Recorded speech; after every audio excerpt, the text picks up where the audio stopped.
Muy buenos días, señorías. Vamos a proceder a sustanciar la comisión de 18 de noviembre de 2024, en la que comparece don Pedro Saura García, presidente de Correos y Telégrafos, para informar en relación al objeto de esta comisión. Comparece el señor Saura en virtud del acuerdo del Pleno del Senado adoptado el día 12 de marzo de 2024.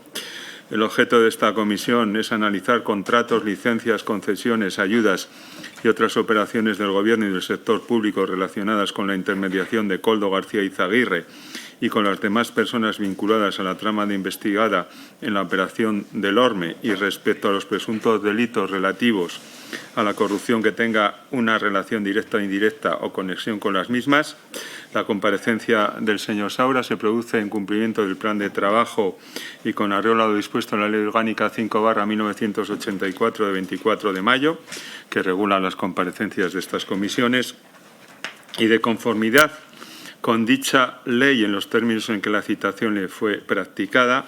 Esta comisión ha advertido al señor Saura que tiene la obligación derivada del artículo 502.3 del Código Penal de no faltar a la verdad en su testimonio, todo ello sin perjuicio de los derechos constitucionales que le asiste. Asimismo, ha sido informado y ha hecho uso de ello de la posibilidad de comparecer acompañado de persona que lo asista.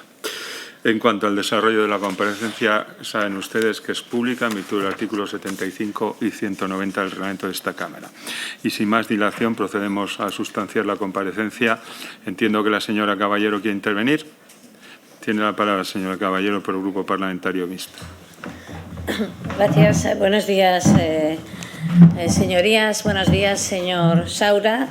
Dentro del Grupo Mixto compartiremos el tiempo entre el señor Gordillo de Vox y yo, que soy de Unión del Pueblo Navarro. Usted en la actualidad es el presidente de Correos, pero en su momento trabajó de secretario de Estado de Transportes entre junio del 18 y julio del 21. ¿Cuánto tiempo había trabajado usted con José Luis Ábalos? ¿Ese tiempo? Bueno, en torno a 3 años, ¿no? 3 años y algún día. ¿Y quién le nombra a usted en el Ministerio? El Consejo de Ministros y a propuesta, lógicamente, del señor Ábalos. ¿Usted mantenía, se puede decir que tenían una relación de amistad con el señor Ábalos antes de entrar al Ministerio? Es obvio, señoría, que cuando soy nombrado secretario de Estado, pues es un cargo de confianza política. Es obvio que eso es así. La confianza política de ser nombrado a través del Consejo de Ministros, pues a propuesta del señor Ábalos, secretario de Estado. Sí, eso lo doy por hecho, que la confianza política la tenía para el nombramiento, pero yo le pregunto si tenían también, podía considerarle como un amigo personal. Bueno, yo creo que a determinadas edades, señoría, cada uno tiene sus amistades, sus formas de entender el mundo y la vida y la gestión. Y otra cosa es esa confianza política que se produce, lógicamente, en la actividad relacionada con la política y la gestión en las instituciones. Entonces, por tanto, a la pregunta que usted me está haciendo es la lógica confianza política. Las cuestiones personales, como se puede imaginar, cada uno tiene las que tiene y la forma de abordar la vida, señoría. Yo creo que hemos venido para hablar de gestión, para hablar de gestión política y no tanto para hablar de cuestiones personales. Perdone. Sí, evidentemente. Lo que pasa es que el señor Ábalos, como entenderá que él está siendo el protagonista de este caso que estamos investigando, cambia mucho las relaciones en función de una responsabilidad y una confianza política con una confidencialidad, una connivencia por tener una amistad personal. Por eso yo quería saber, y porque además así se refleja en algún documento, pues que había una amistad mayor que la simple confianza política que tiene uno cuando le nombran para un cargo. Esa era la cuestión. ¿Cuándo es la última vez que usted ha hablado con el señor Ábalos?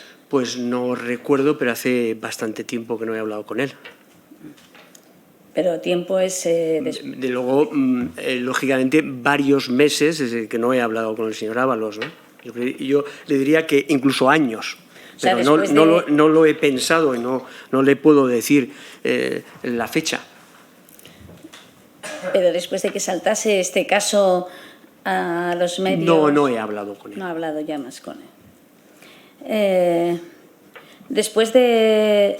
O sea, cuando usted deja de ser secretario de Estado de Transportes, es a la par que el señor Ábalos deja de ser ministro y usted va a la Dirección General de Paradores, que ahí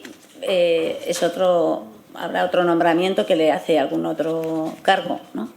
Bueno, un consejo de administración. Un consejo de administración de Paradores es el que me nombra.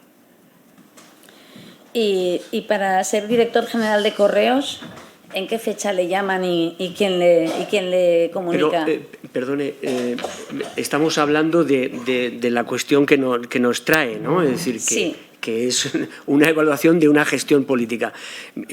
Me nombra el Consejo de Administración de Correos y Telégrafos de España, pues a final del año pasado, en diciembre del año pasado, creo que es el 28 de diciembre.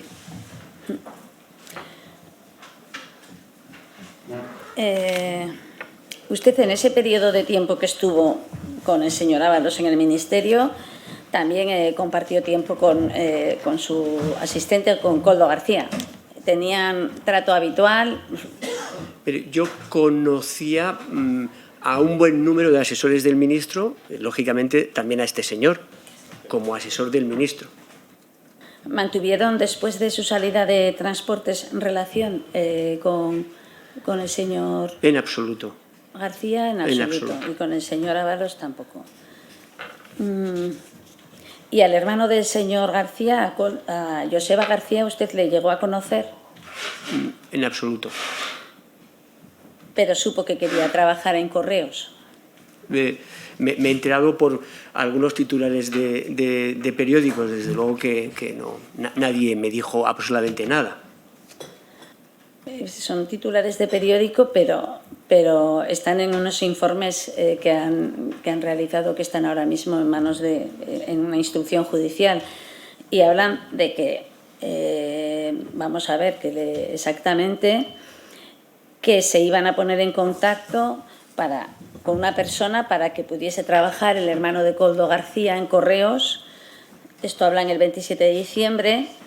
Y que se había podido observar que sí que Koldo García tenía capacidad pues de hablar con una responsable de comisiones obreras que llegaría hacia usted a través de Ábalos, porque eran amigos personales. Esto yo entiendo que usted, igual que yo lo he leído en los medios de los informes de UCO, usted también lo habrá leído. Mire, no solamente lo he leído, sino que lo he desmentido públicamente. O sea que nadie me habló absolutamente de esa cuestión, y no ha habido ninguna cuestión relacionada con el hermano del señor Koldo en Correos. Ya lo desmentí públicamente en su momento. El señor Koldo también decía que sabía de buena tinta que me iban a nombrar presidente de Correos, ¿no? Presidente de Correos. Parece que cuando lo dijo lo sabía no solo él, sino unos cuantos millones de españoles, porque los medios de comunicación un día antes o 2 días antes, no recuerdo, dijeron que me iban a nombrar presidente de Correos, anticiparon la decisión. Por tanto, lo sabía él y media España. Bueno, pero un día antes que el señor... O sea, si se trata de un día y le da tiempo al señor García a maquinar que ya quiere que entre su hermano con usted en Correos y decir... O sea, mire, no. No. Ni no. O sea, directamente. O sea, no a todo. O sea, que Koldo no le pidió nunca jamás que metiera a su hermano... Lo he desmentido públicamente. En absoluto. Pero el hermano de Koldo García hoy trabaja en Correos. No. Porque en ese desmentido... ¿Ha trabajado en Correos? No. En ese desmentido que yo hice públicamente, que usted probablemente tenga también, en ese desmentido lo que decimos es que ni me llamaron, ni hablé, porque no he hablado con el señor Koldo hace años. no un año, Ya. años. Y en ese comunicado desmiento que haya trabajado o haya tenido opción de trabajar en Correos. En fin, hay un comunicado mío que Sí, puede yo lo he leer visto. de la A a la Z. Sí, pero sigue habiendo dudas, por eso le formulo las preguntas. O sea que todo lo que las comunicaciones, y cuando dicen en los informes de la UCO que el hermano de Coldo García, Joseba García, pasó a trabajar a Correos cuando dejó de ser empleado de Enfesa dependiente de Adif, es mentira. Sí. ¿Usted conocía también a Víctor de Aldama? No conocía al señor Víctor de Aldama. ¿Y lo conoce ahora? Mire usted, no, tampoco. No me he reunido nunca con este señor y por consiguiente, en fin, mire, yo creo que conviene contextualizar. Estamos analizando una gestión política. Estamos hablando de política. Estamos en una sede donde estamos representando distintas opciones políticas y estamos hablando de política. Y lo que le quiero decir es que hay que contextualizar lo que se hizo en aquel momento con relación a las ayudas al transporte de este país, porque el transporte de nuestro país vivió, y particularmente el aeronáutico, vivió la crisis más importante económica que nunca haya vivido el transporte en España. Nunca. Ya, pero yo no le estoy preguntando ahora mismo nada de eso. Pero es importante que usted lo sepa, No, que lo porque... sé. Bueno, pero estamos hablando de la gestión política. No, yo es que ya le he hablando contestado... yo quiero decirle que igual no me ha interpretado bien. La gestión política es una cuestión, y aquí estamos, esta es una sede política, pero estamos analizando una serie de contratos que han dado lugar a unos casos de corrupción, a llevarse unos dineros, unas personas que eran políticas, algunos, y otros que puedan haber estado participando o haciendo posible que otros hayan enriquecido. Entonces, en ese sentido se ha creado esta comisión de investigación, no para analizar su gestión política de secretario de Estado de Transportes, sino para analizar si usted pudo favorecer o miró para otro lado o no se enteró de cuando, mientras tanto, había una persona que se estaba forrando en el Ministerio. Sí, pero mire usted, es decir, hay un proceso judicial en marcha y otra cuestión bien distinta es qué se hizo en aquel momento en el Ministerio de Transportes que, como consecuencia de aquella gestión, en parte, como consecuencia de aquella gestión, la economía española ahora es una de las economías más robustas del mundo desarrollado. Pero eso será otra comisión. No, pero que es importante. Lo que quiero decirle es que todas aquellas ayudas que se produjeron, que fueron, en todo caso, préstamos, aquellas ayudas que han sido auditadas por el Tribunal de Cuentas, por el Tribunal de la Unión Europea, aquellas ayudas han posibilitado mantener 400.000 empleos en el sector directos e indirectos del sector del transporte en España y que la economía española sea una de las más robustas. Digo, contratos auditados por el Tribunal de Cuentas y por el Tribunal de la Unión Europea. Bueno, yo no había llegado ni a hablar de los rescates no había llegado a esa parte. Yo le estaba haciendo otras preguntas que eran más concretas de saber, porque usted sabe que Víctor de Aldama está en la cárcel. Sí. Y sabe que favoreció y que él estuvo trabajando en ese rescate del que me está hablando, que ha sido tan... Sí, efectivamente, vale. A través de los medios de comunicación incluso he conocido que han utilizado mi nombre, pero lo que le quiero transmitir es que fue tan importante la crisis, tan importante la respuesta a la crisis. Intervino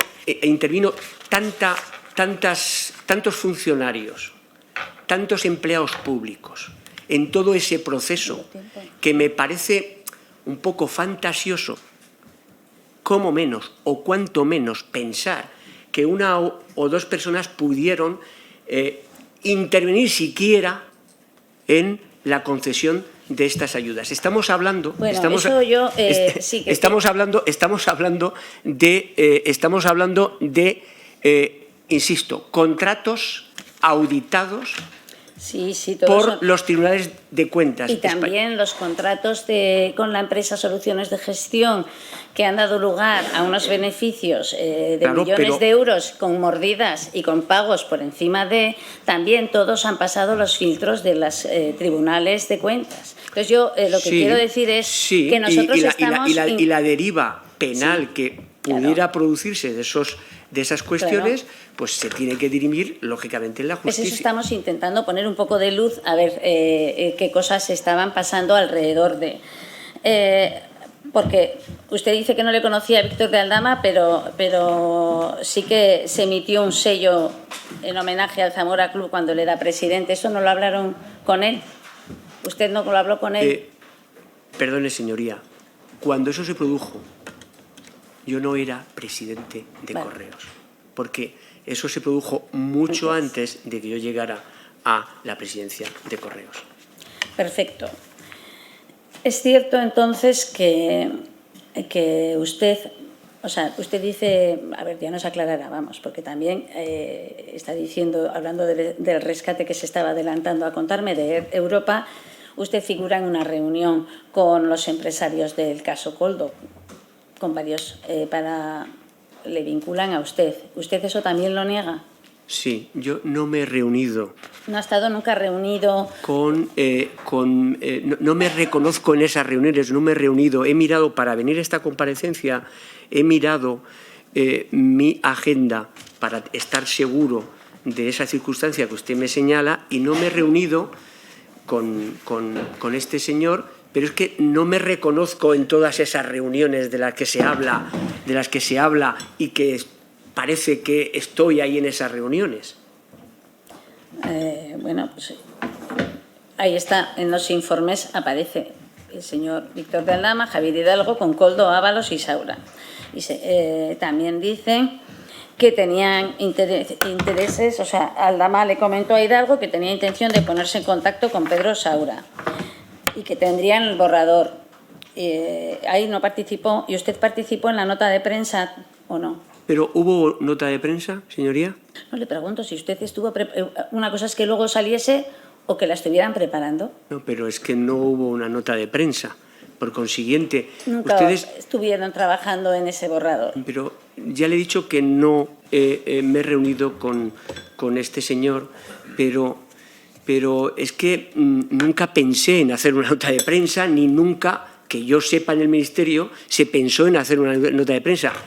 Y todavía lo más importante es que yo no comuniqué en ningún momento al señor Aldama un correo, un archivo, un documento que hablara de, no ya una nota de prensa, nada.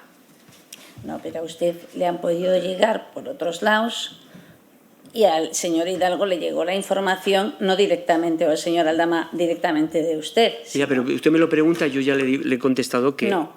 Nunca no participó, pero participó en el rescate de Europa.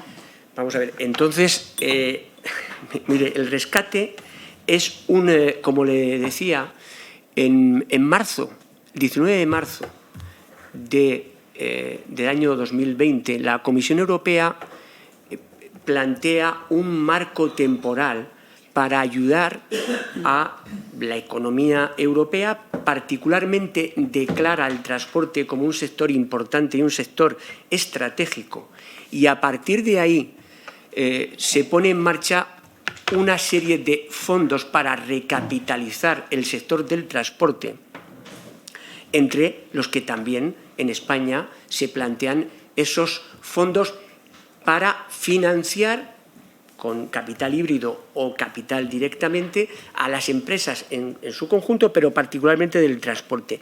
Y entonces, en ese proceso intervienen decenas de personas, de funcionarios, que hacen un excelente trabajo. Fruto de ese excelente trabajo es que nadie puede decir absolutamente nada, sino que ha servido para reflotar el sector del transporte, para que el PIB español esté creciendo como está creciendo y para que la empresa de la que estamos hablando pues haya podido salir de la crisis, mantener el empleo.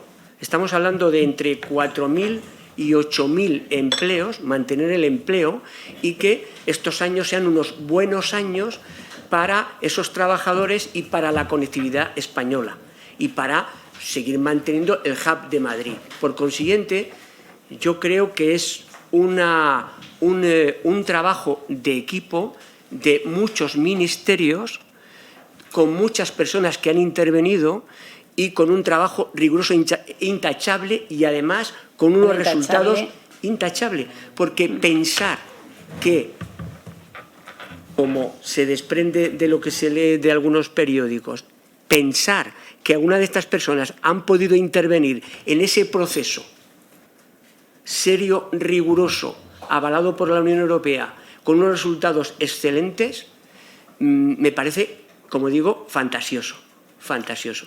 O sea, que usted cree que todo lo que pone en el informe de la UCO es una fantasía.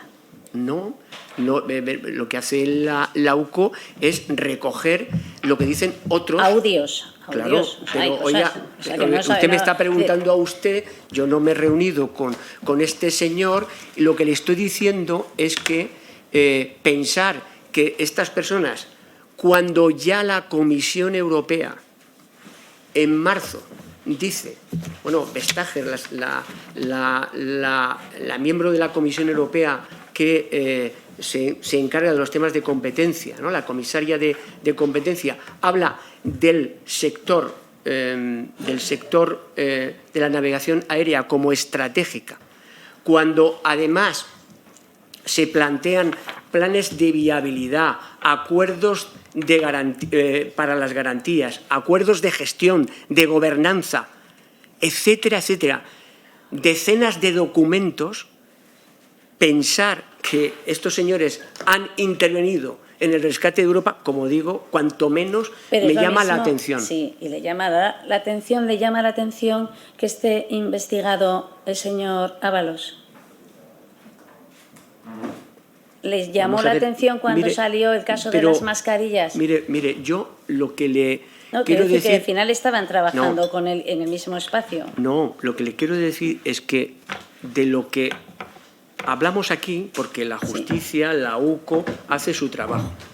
Yo le estoy hablando de lo que he vivido, de la importancia de lo que se hizo, de los resultados que se obtuvieron, del trabajo de muchos ministerios para conseguir esa ayuda, que esto no es una ayuda, es un préstamo, que se están devolviendo.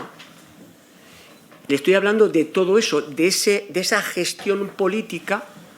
Pero yo le digo en la que yo participé, sí. Y por consiguiente de eso es lo que yo creo que he venido a hablar aquí, no de las tareas que está haciendo la justicia y que por supuesto todo lo que sea punible, todo lo que vaya contra el Código Penal tiene que ser perseguido hasta sus últimas consecuencias.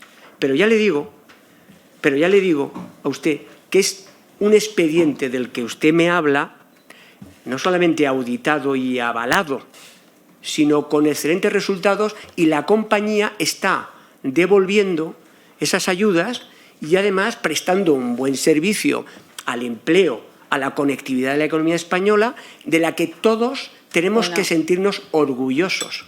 Señoría, orgullosos. Yo creo, la verdad, señor Saura, que la preocupación que nos ha dejado conocer las cosas que conocemos que han ocurrido en un periodo tan duro para los españoles, con personas ligadas a ese ministerio en el que estaba usted, que se han lucrado con negocios pues que todos estábamos necesitados, pues es la preocupación y es de lo que queríamos hablar aquí. Entonces, yo sí que le digo, más allá de que usted niega pues haber estado en todas esas reuniones, bueno, pues ya ya se verá. Usted tiene que decir aquí la verdad, yo creo que la habrá dicho. Simplemente saber, o sea, usted sospecha, y acabo ya, no sospecho nunca ni de Koldo García ni de José Luis Ábalos, ni le ha sorprendido cuando se ha enterado de que mientras tanto estuviesen pasando esas cosas que no se percataron en el Ministerio. Mire, si hubiese sospechado, lo hubiera denunciado. Si hubiese sospechado. Lo que se hizo fue un trabajo... Mire, usted puede preguntar por mi trayectoria política. Puede preguntar a los funcionarios del Ministerio de Transportes. Yo ahí, con mi equipo, me dejé la vida, como casi todo lo que hago y como es seguro que ustedes también en su trabajo. Me dejé la vida, puede, insisto, preguntar, un equipo riguroso, solvente, con unos códigos en la gestión muy exigentes y con unos resultados en materia de, como digo, de rescate, de reflotación del sistema de transporte español, como se ha producido después de la crisis más importante que ha habido el transporte, con una reorientación del Ministerio hacia una política más sostenible, más relacionada con la movilidad y menos relacionada con, por tanto, con el interés general y menos relacionada con el hormigón y el cemento. Unos años donde tuvimos que también rescatar a muchos inquilinos con muchos reales decretos leyes que lo estaban pasando mal producto de esa crisis. Con 17.000 millones... Sí, perdone, vamos... No, pero es que la verdad es como nosotros tenemos el tiempo tasado. Yo le entiendo que usted me quiera contar otras cuestiones que hacían y que se siente orgulloso de su labor y que me parece bien, pero le toca formular preguntas y yo la verdad pero que yo perdone, mi pregunta había sido muy concreta. Señor presidente, yo puedo hablar y terminar lo que estoy diciendo porque no sé... como la pregunta era concreta, quiero decirle, ¿me interrumpe usted o el presidente? Se sorprendió. Pero pregunto, yo quiero decir que el presidente, por aclarar al presidente, mi pregunta era muy sencilla.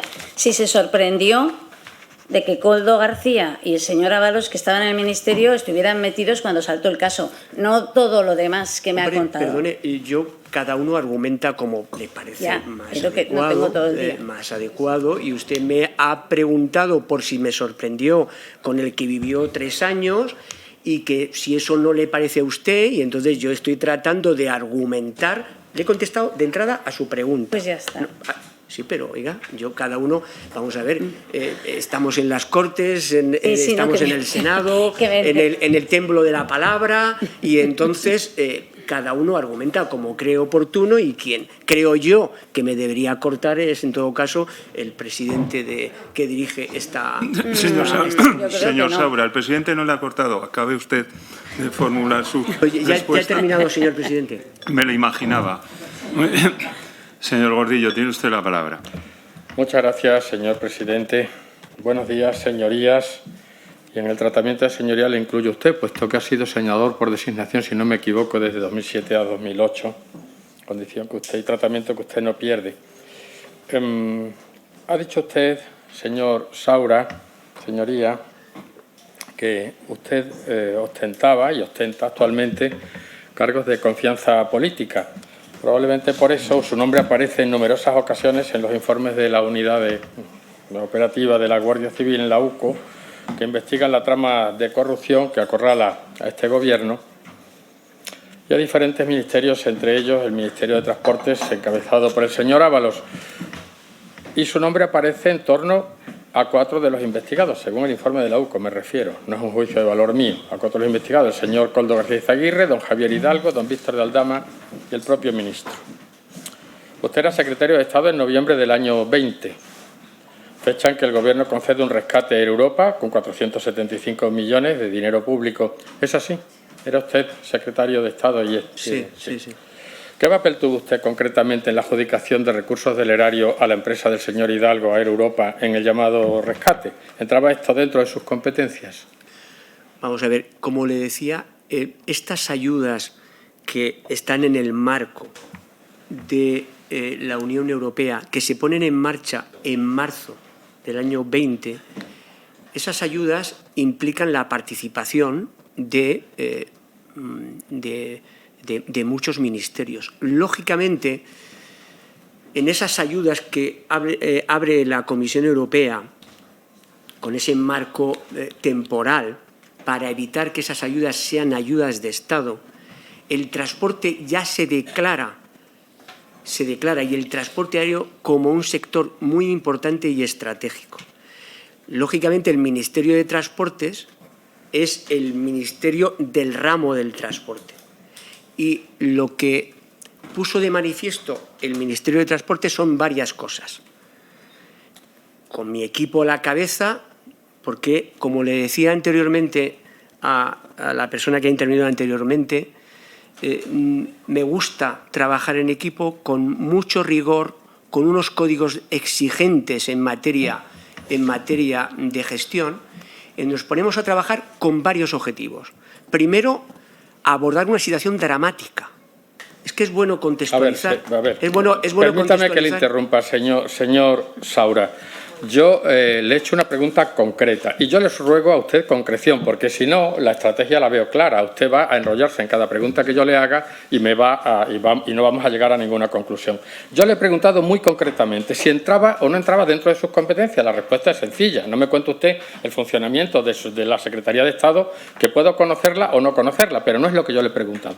Si yo le preguntara eso, le diría ¿cómo funcionaba la Secretaría de Estado? Que usted me lo cuenta. No, pero entonces ¿Lo hizo usted bien o lo hizo usted mal? Y usted me lo cuenta. Pero yo le he preguntado, ¿entraba o no entraba dentro de sus competencias? Sencillamente, y perdóneme usted que le centre más la pregunta, simplemente es eso. Estaba en nuestras competencias dos cosas fundamentales. Primero, tratar de ayudar al sector del transporte, porque estamos ayudando según IATA, en el caso del transporte aéreo, estaba en juego 400.000 empleos directos e indirectos. Y, en segundo lugar, ayudar a todo el sector del transporte. Y, en segundo lugar, estaba en ser inflexibles en la defensa de los intereses generales de los españoles. Inflexibles, como pone de manifiesto, si en algún momento sus señorías... Me parece estupendamente que fueran ustedes inflexibles, tan inflexibles que estamos en esta comisión de investigación investigando una trama de corrupción mientras morían 130.000 españoles, absolutamente inflexibles, señoría. Mire, señor Saura, vamos a ver. Yo lo que le quiero preguntar a usted es si entraba dentro de sus competencias. Usted se va por los cerros de Úbeda, pero infiero de su respuesta que sí, que entraba dentro de sus competencias y bastará con la intervención que usted ha tenido para deducir que sí. Pero... Otra cosa, si usted me dice, no tuve competencias, bueno, pues yo le excluyo a usted de las responsabilidades que se pudieran derivar, políticas que se pudieran derivar de su actuación en este caso, objeto de esta comisión de investigación. Pero como usted me sale por los cerros de Úbeda, señoría, nuestro tiempo es limitado y no podemos estar aquí hablando del sexo de los ángeles, compréndalo usted. Voy a pasar a la siguiente pregunta con su permiso, señor presidente. A ver, hay un mensaje interceptado al señor Víctor de Aldama por la UCO en el que se le cita a usted y dice el señor Aldama: ¿puedes llamar a Hidalgo que nadie le dice nada y está el pobre mirando el móvil? Señor Ábalos, me dijeron que lo llamaban esta mañana. No le llamó nadie todavía. Mira, por favor, si puedes hacer algo, señor Aldama. Ya le dije a Saura que lo llamara. ¿Este Saura es usted? Pues mire usted, probablemente sí, sea yo. Pero yo lo que le digo a usted es que, hablando de mi gestión, si me permite, yo no me he reunido nunca por código de gestión con empresarios de obra pública. Nunca. Cuando llegó la crisis del transporte, nunca. Cuando llegó la crisis del transporte, no me lo tenía que decir el señor Ábalos lo sabía. Yo me reuní porque la situación era dramática, con los CEOs más importantes del sector del transporte, aéreo y no aéreo, con los más importantes.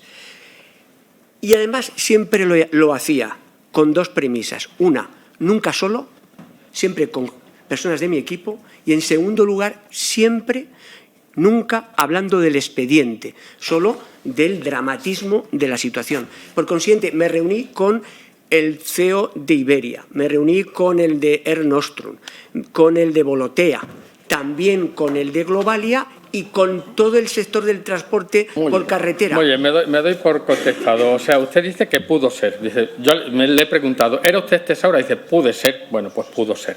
Bien, entonces, porque otro Saura que tuviera competencias en esto, pues no comprendo yo quién puede ser. O sea, que deduzco pero el señor Ábalos sabía que me reunía. Muy bien, señor Saura. No ahora, la siguiente pregunta es, puesto que le dijo el ministro a usted que lo llamara, al señor Hidalgo, mi siguiente pregunta es, por favor, ¿sí o no? ¿Lo llamó usted? ¿Llamó usted al señor Hidalgo? Mire, el señor, todos los CEOs del sector del transporte, todos los presidentes me llamaron. No, concretamente, el señor Hidalgo, no me vaya usted a hacer la lista de los CEOs con los que usted habló, tenga la bondad. Pero el señor Hidalgo, ¿llamó usted al señor Hidalgo para el pobre tranquilizarlo porque estaba mirando el móvil y lo llamaban esa mañana? No, pero yo no recuerdo que el señor Ábalos nunca me dijera que llamara a ningún CEO.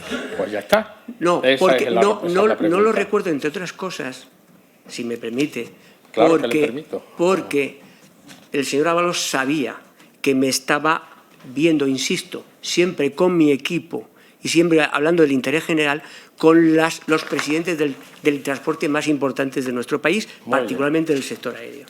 Estupendo. A ver, el rescate concedido a Europa, 475 millones, fue el mayor concedido por el Fondo de Rescate de la SEPI, como usted probablemente sabrá, y el 18% de todo lo que finalmente se concedió. Y solo pasaron 13 semanas desde que se aprobase el fondo de ayuda y menos de 3 meses desde que Europa lo solicitara formalmente. Nunca se ha resuelto, disculpe, ninguno de los 29 expedientes que sucedieron al de esta aerolínea. ¿Usted sabe por qué se concedió con esta rapidez el rescate, concretamente a Air Europa? Mire, también me gustaría, si usted me permite, contestarle, pero también contextualizando la pregunta, porque si no, es que no es de mucha utilidad mi respuesta. Si usted se circunscribe a un tiempo razonable, claro que le hago la pregunta para que me conteste. Pero yo creo que lo que le voy a transmitir creo que es de utilidad para la comisión, si me permite, modestamente. Mire, desde marzo de 2020, desde que se abre ese marco temporal, se concedieron en Europa, para recapitalización de alguna manera, hasta diciembre 17.000 millones de euros. De esos 17.000 millones de euros, 16.000 se asignaron en Europa antes de noviembre de 2020. De 17.000, 16.000. Sí, eso está muy bien, pero ¿por qué en un tiempo tan inusual? Si la pregunta es muy concreta, si ya todos esos datos son interesantes y están al alcance de cualquiera. Yo le pregunto a usted, si usted sabe, como alto cargo y alto cargo de confianza, como usted ha descrito antes, y que estaba en relación, puesto que los informes de la OCU así lo dicen, con toda esta trama, usted personalmente, si usted sabe por qué se adjudicaron estos contratos con una rapidez tan inusual. Si usted, mire usted, me puede decir, le voy a tener que contestar yo mismo, una panoplia de respuestas, sí por esto, sí por esto, sí por esto. Concretamente, si usted sabía por qué y por qué se hizo tan rápidamente. Si es que y la intención de mi pregunta, señoría, y no se lo oculto, es determinar si hubo un trato de favor, que ese es el objeto de esta comisión de investigación, un posible trato de favor para detraer de ahí las responsabilidades políticas a que hubiera lugar, de las personas implicadas. Por lo tanto, yo le pregunto, ¿por qué se hizo con esta rapidez tan inusual? Se acabó. Esa es mi pregunta. Y yo trato, señoría, de comentarle por qué creo que la ayuda se hizo en tiempo y forma. Entonces, lo que le quiero decir es que el dramatismo de la situación hizo que todos los gobiernos, en este caso, cuando hablamos de recapitalización, el resto de gobiernos, antes que el Gobierno de España, hicieron ayudas por 16.000 millones de euros. Segundo lugar, señoría, las compañías en aquel momento, por eso le digo que es importante contextualizar, pasaron de un problema de liquidez a un problema de solvencia de la noche a la mañana. Segunda cuestión importante que exigía ese tipo de ayuda de recapitalización. Estamos hablando de la segunda compañía, para algunos la primera compañía española, la segunda compañía española, con empleo directo e indirecto en torno a 8.000, con un problema de pago a los proveedores y a los que alquilaban aviones. Y entonces, es más, y ya termino, señoría, el Tribunal de Cuentas, estoy convencido de que usted se ha leído el informe del Tribunal de Cuentas sobre el rescate del Fondo de Ayuda a la Solvencia de las Empresas Estratégicas. Y lo que dice el Tribunal de Cuentas es que, en todo caso, más bien lo que dice es que se demoraron las ayudas. Lo que dice es que esa demora, en todo caso, se produce no por la mayor eficacia o menor eficacia de la SEPI, sino por cómo se traen, se abordan las empresas, la información que aportan para el rescate. Bien, me doy por consiguiente, el Tribunal de Cuentas avala también que efectivamente no hubo un trato de favor a esta empresa por la urgencia del momento. Muy bien, me doy por contestado. A ver, le voy a hacer usted una relación de nombres, por favor, y quisiera un poco de concreción, si me dice usted si sí o si no. Si habló usted del rescate de Air Europa con las personas que le voy a decir. Y, por favor, dígame usted si habló con ellas de esto, no el contenido de las conversaciones, simplemente si habló con ellas. No tengo necesidad de saber el contenido de las conversaciones. A ver, en primer lugar, con don Víctor de Aldama, ¿habló usted en alguna ocasión del rescate de Air Europa, personalmente? Mire, yo no he tenido ninguna reunión con él. No, si habló. Si yo no digo que se reúna, mire, se puede hablar por teléfono. Mire, yo he mirado, no recuerdo haber visto, más allá de una foto que mi equipo me enseñó en el año 19, una foto que tenía como presidente del Zamora con el ministro del señor Ábalos en aquel momento. No he repasado y creo no haberlo visto ni haber hablado nunca. Muy bien. No recuerdo. Me doy por contestado. ¿Con don Javier Hidalgo, en persona, ha hablado usted con él del rescate de Europa? Siempre he hablado con todos los presidentes de las compañías aéreas más importantes en presencia de mi equipo y nunca hablando del expediente en cuestión. Por supuesto, con su ministro no me negará usted que habló de este asunto. Supongo que sí, con porque, el señor Ábalos. El señor Ábalos siempre me habló de su preocupación por el sector aéreo y por todas las empresas afectadas del transporte por carretera, del transporte aéreo, del ferrocarril, y siempre no entendí en ningún momento, señoría, que el señor Ábalos tenía un interés particular en esta empresa u otra cualquiera. Muy bien, estupendo. Pues, a ver, con el señor Koldo García Izaguirre, ¿habló usted en alguna ocasión acerca de esto? Nunca. No. A ver, con el presidente del Gobierno, don Pedro Sánchez. Nunca. Y con su señora, Nunca. con su esposa tampoco, con doña Begoña Gómez. La señora Gómez, yo creo que la he conocido en un acto público 3 años después de dejar el ministerio. Muy bien, estupendo. Pues, vale. Vamos a hablar, si me permite, y el tiempo me da, de Correos. Aunque usted, usted es ahora mismo presidente del Grupo Correos, pero quería hacerle algunas observaciones o algunas preguntas, puesto que usted continúa la gestión iniciada por don Juan Manuel Serrano, su predecesor en el cargo, y usted también se reunía o hablaba en algunas ocasiones, ¿no?, con, al menos según informa de la UCA, aunque usted diga otra cosa, ¿no?, con el señor Aldama. A ver, se otorgó por parte de Correos, al parecer, sin licitación pública, a la compañía aérea Iberojet, perteneciente o participada por Globalia en un 49,5%, la puesta en marcha de una aerolínea de mercancías para la empresa postal. ¿Sabe usted de qué le hablo? Sí, en este caso también lo conozco a través de los medios de comunicación. Hombre, eso lo conocerá usted por razón de su cargo, puesto que es un contrato de correos. Pero usted me está hablando... Usted continúa la gestión de un predecesor. Usted me está hablando de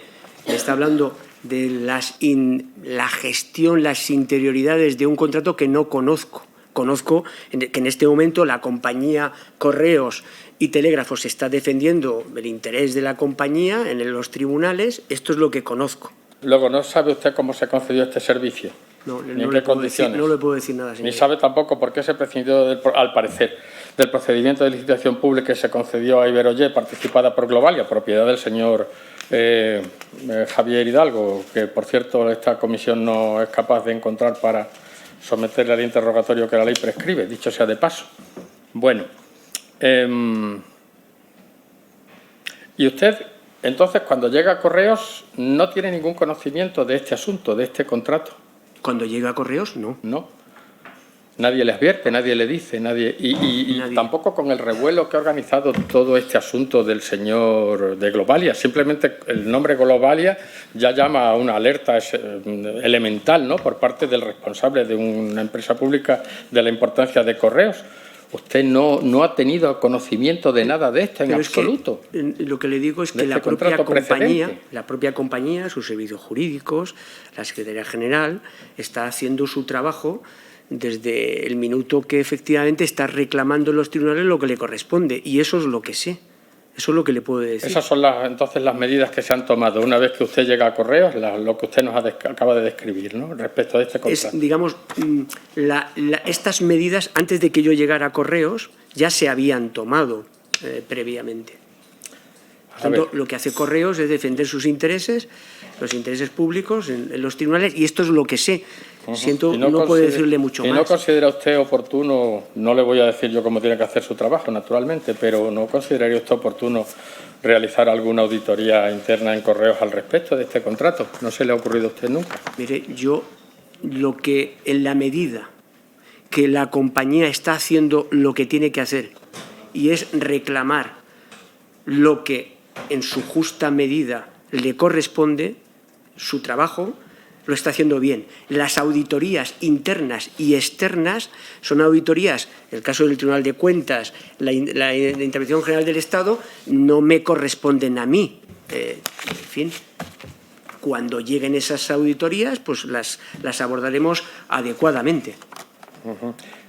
Bueno, pues ya para terminar, señor Saura, el famoso sello al que se ha referido mi compañera María Caballero, parece ser que sí, que se emitió un sello conmemorativo para el Zamora Club de Fútbol. El Zamora Club de Fútbol pues es propiedad de don Víctor de Aldama, ¿no? ¿Por qué se hace un sello conmemorativo de este aniversario? Además un 53, que tampoco es un 50, ni un 25, ni un 100. 53, un poco raro, ¿no?, que se haga un sello conmemorativo del Zamora Club de Fútbol, cuyo propietario es el señor de Aldama, hoy en día en prisión, ¿no? No sé, es raro. ¿Usted sabe algo de esto? ¿Por qué se ha hecho esto? ¿Cuál fue el impulso para hacer esto? Es que no le puedo decir, señoría, no lo sé. Se entera usted de poco de lo que pasa en Correos, según veo, ¿eh? Permítame el comentario, no sé. O de lo que pasaba, que también le compete, como continuador de un predecesor. No le quepa la menor duda, señoría. Todo lo que sea defender el interés general me compete y me ha ocupado toda mi vida política. Por consiguiente, todo lo que me compete lo abordo. Lo que no me compete, que puedan ser juicios de valor, yo aquí no he venido tampoco a emitir juicios de valor. Yo vengo con hechos, vengo con números y vengo con el informe del Tribunal de Cuentas en la mano. Que no, señor Saura, que yo no le estoy pidiendo ningún juicio de valor, que yo le estoy preguntando a usted si conoce por qué Correos, entidad pública, emite un sello que tiene un coste para el erario con una universidad tan inusual como un 53 aniversario de un club de fútbol que pertenece a un señor que hoy en día está en prisión por esta trama.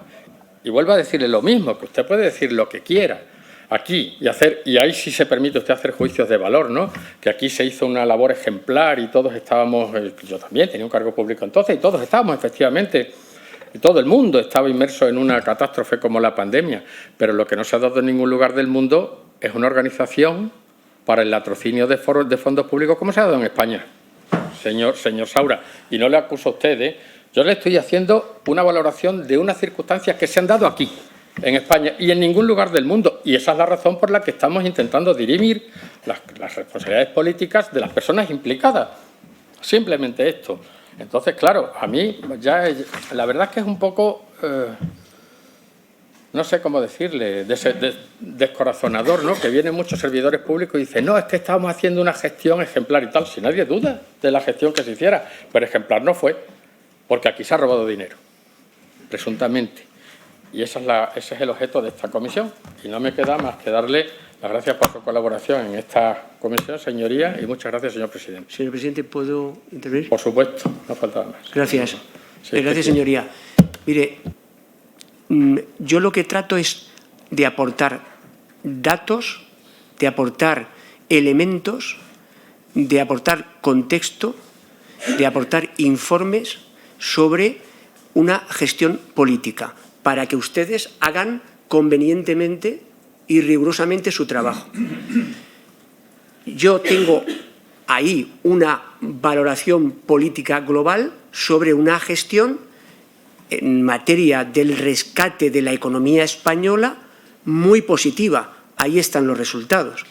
Sobre las derivadas penales, sobre el desvío de fondos públicos de esta administración o de cualquier otra administración, yo creo que efectivamente hasta el final, ninguna duda. Yo lo que vengo esta mañana es a aportarles a ustedes elementos para que tomen sus decisiones al final de la comisión. Gracias, señor presidente. Muchas gracias, señor Saura. A continuación, por el Grupo Parlamentario Socialista, el señor Gil tiene la palabra. Gracias, presidente. Señor Saura, buenos días.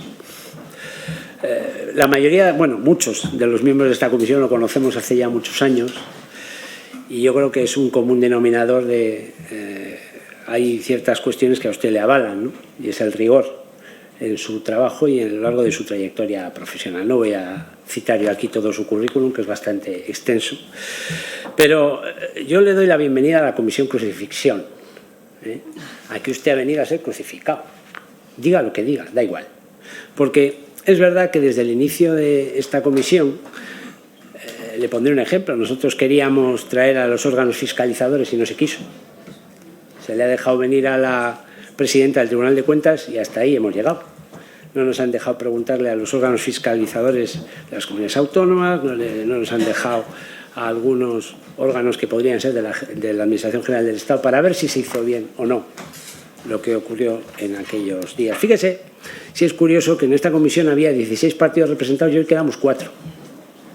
Y del partido mayoritario, que tendría que tener 17 miembros en esta comisión, pues hay 9, 10, el otro día 6. Es decir, ya esta comisión no se la toma en serio ni quien la impulsa con 3 ampliaciones de objeto para traer a esta comisión a cualquiera que pasara por allí. Y es que, en el fondo, ustedes aquí tienen menos derechos que en un procedimiento penal. Uno va a una sala de vistas y es interrogado por la Fiscalía, ¿sabe usted lo que es un procedimiento? Bueno, pues ahí tienen ustedes más derechos que aquí. Aquí no.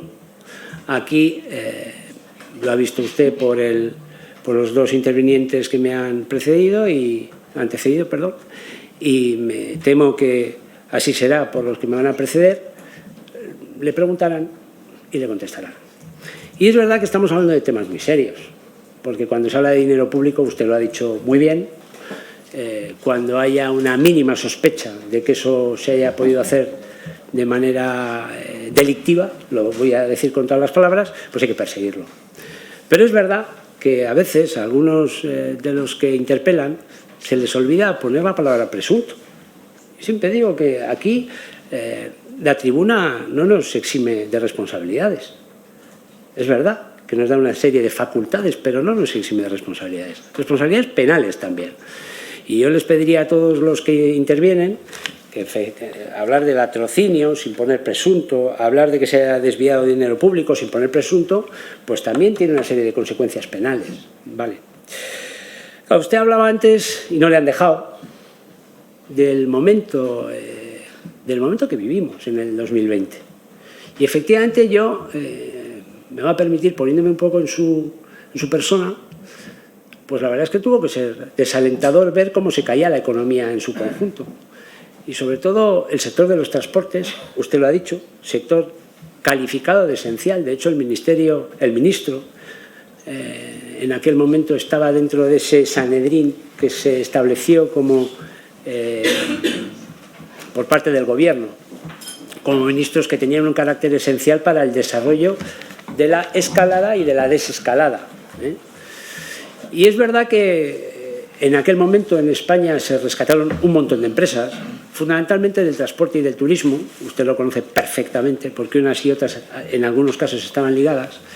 Aquí lo que se ha sometido a consideración de esta comisión es fundamentalmente el rescate de Globalia, porque efectivamente ha habido una serie de fabulaciones que se han publicado, yo no voy a calificarlas de otra manera, en los medios en las que unos actores que efectivamente hoy están sometidos a un proceso judicial, pues le citan a usted. Usted ya ha desmentido perfectamente en las intervenciones precedentes que ha tenido, por lo tanto yo no entraré ahí. Pero sí me gustaría una pregunta muy directa, señor Saura. La hice el otro día y se la voy a volver a hacer a usted.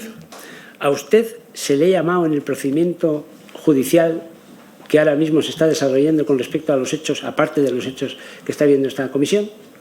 No. Bien. Porque esto no es poco importante. En segundo lugar, señor Saura, yo estoy convencido que cuando usted evaluó no solo el rescate de Globalia, sino algunas otras empresas, usted utilizó todas las herramientas e instrumentos a su alcance para ver qué es lo que teníamos que hacer para salvar, usted lo ha dicho, 400.000 empleos en este país, tanto directos como indirectos. Me gustaría que nos contase un poco, a mí sí me gustaría conocerlo, cuál fue el enfoque que le dio su ministerio y, en este caso, su intervención dentro de toda esta corriente de rescates que efectivamente fueron importantes. Gracias, señoría, por sus palabras del principio de su intervención. Yo creo que es importante, efectivamente, dejarlas claras en pro de la política, ¿no? Y querría insistir en que, mi modo de operar y de mi equipo, que por cierto siempre ha ido conmigo en todos los puestos donde he estado. Insisto, me gustaría que se hablara con empleados públicos, funcionarios, donde he estado en todos lugares. A mí no me verán en ningún palco, no critico que la gente, que los directivos, que los gestores públicos vayan a palcos, no me verán en ningún palco, no me verán en ninguna comida, ninguna cena, porque tengo un código muy exigente en esa dirección, ¿no? Es más, cuando llegó no me reunía con contratistas de obra pública, y no tengo nada en contra, pero llegado el momento del dramatismo, lógicamente tuvimos que hablar con todas las empresas, las grandes empresas, ¿no? Siempre en todas las reuniones siempre va mi equipo, nunca estoy solo con nadie, por las cosas que puedan pasar luego, por las conversaciones, los WhatsApp, nunca.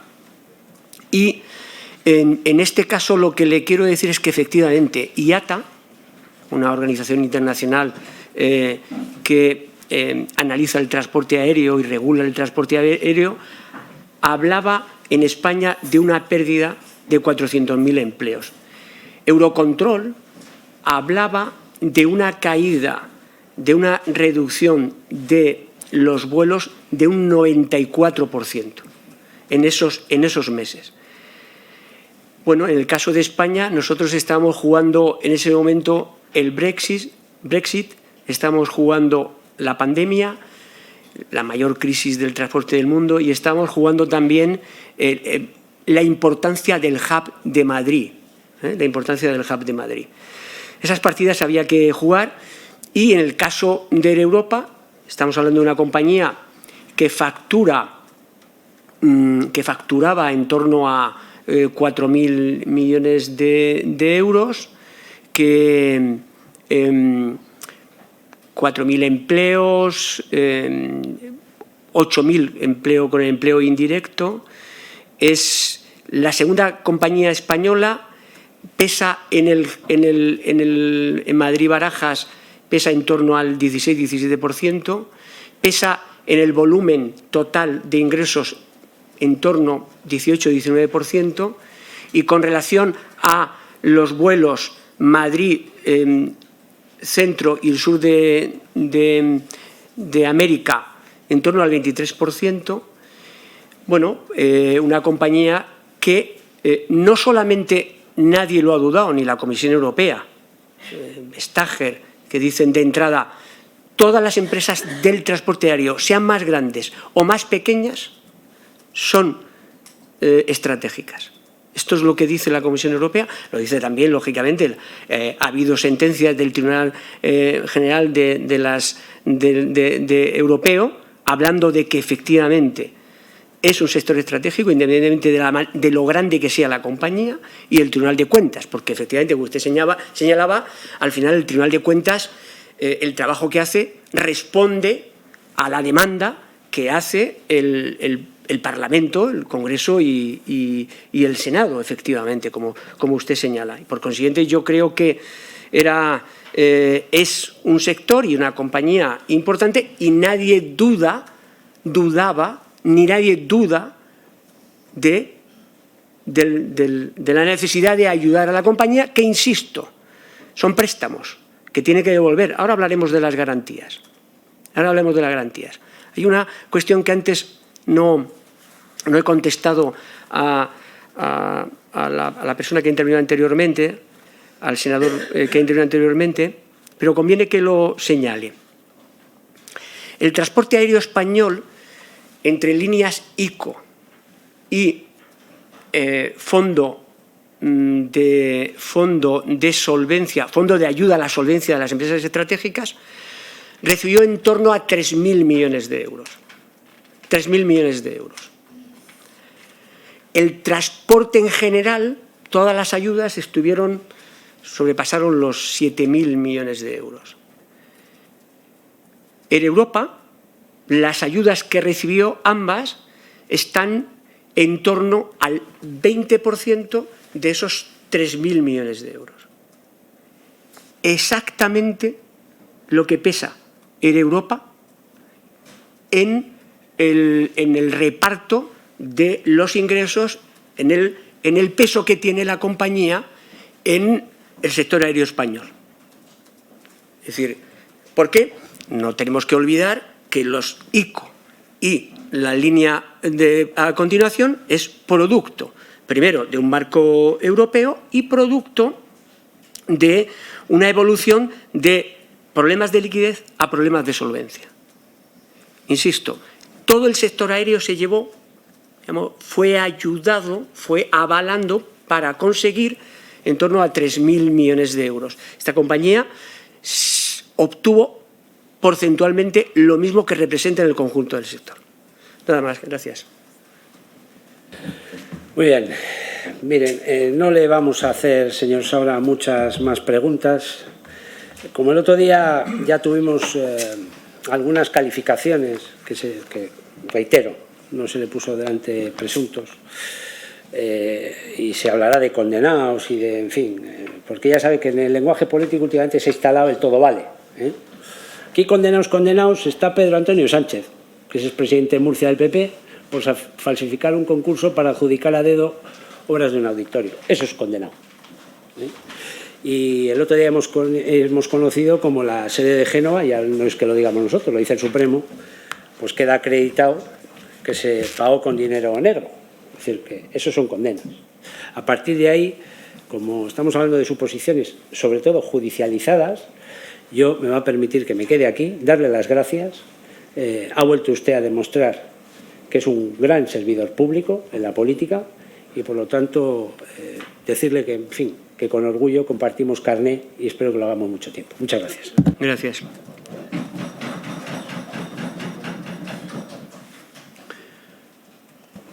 Muchas gracias. Sí. Señor presidente, como una cuestión previa, invocando el artículo que reconozco desconocía y aprendí en la pasada comisión, invocado por el señor Gil, que es el muchos. Supongo que es una cuestión previa, sobre todo para que no conste una falsedad en esta comisión. La verdad es que me ha sorprendido la falta de clase en un conocido estilista y apreciado estilista como el señor Gil en relación a la ausencia de senadores de este grupo. Él sabe perfectamente que están en una comisión coincidente, pero además me temo que o está bajo los efectos del lunes, cosa entendible, o hay 11 senadores, señor presidente, y en ningún caso ha habido menos de 10. Supongo que no es una cuestión que el día de contar no fue a clase. ¿Cuál es la cuestión? Que quede constancia de la afirmación falsa del señor Gil. Señor Victorio, no es una cuestión reglamentaria. Observen sus señorías que no le he dejado intervenir. Aplíquense, porque lo practican ustedes bastante más, como veo que asentían, usan bastante más el sistema que ha intentado el señor Sáenz Victorio. Ya les dije el otro día que esta presidencia iba a ser muy rigurosa con el reglamento. Señor Bernabe, tiene la palabra. Muchas gracias, señor presidente. Buenos días y sea bienvenido de nuevo al Senado, señor Saura. Hace ya tiempo que no lo veíamos por aquí, de aquellos años en los que usted venía como secretario de Estado de Transportes a defender los presupuestos de su departamento, a hoy que comparece de una forma muy distinta como ex secretario de Estado de Transportes y para defender otras cosas, en concreto a su persona de las posibles responsabilidades políticas en las que haya podido incurrir por los gravísimos casos de presunta corrupción que se hayan podido dar en su departamento bajo su mandato. Y antes de entrar en materia, señor Saura, vamos a hacer un breve repaso sobre su biografía, porque creemos sinceramente que para muchos de los comparecientes en esta sala y también para mucha gente que nos está siguiendo, es importante saber que usted no es un cualquiera de la política. Usted es un auténtico pata negra 5J del Partido Socialista, que lo digo con todos los respetos, y eso para nosotros es importante de cara a entender muchas de las cosas que aquí han pasado. Porque corría ya prácticamente la prehistoria de la democracia en la región de Murcia, nuestra tierra, cuando a comienzos de los años 90 del siglo XX, usted ya era director general y secretario general de la Consejería de Economía. Y desde entonces, más de 3 décadas en las que usted nos ha bajado el teorío político del PSOE. Ha sido usted concejal, diputado regional, diputado nacional, senador y además jefe, secretario general de los socialistas murcianos entre 2004 y 2012, desde donde intentó usted ser presidente de la comunidad autónoma, con nulo éxito, habida cuenta del fracaso electoral tan estrepitoso que cosechó. Además, ha sido usted director general del SEPES en época de Zapatero y ha sido secretario de Estado de Transportes, presidente de Paradores del Estado y actualmente presidente de Correos. Por cierto, que mucho afecto y confianza debe tener el presidente Sánchez en usted, para aparte de estos 3 cargos en los que usted ha desempeñado bajo su mandato. Debemos recordar que ya estando ustedes en la oposición, usted fue la persona designada por Pedro Sánchez para en los últimos presupuestos generales del Estado que aprobó el Gobierno Rajoy ser el representante, el portavoz parlamentario socialista en el Congreso de los Diputados en esa importante cita.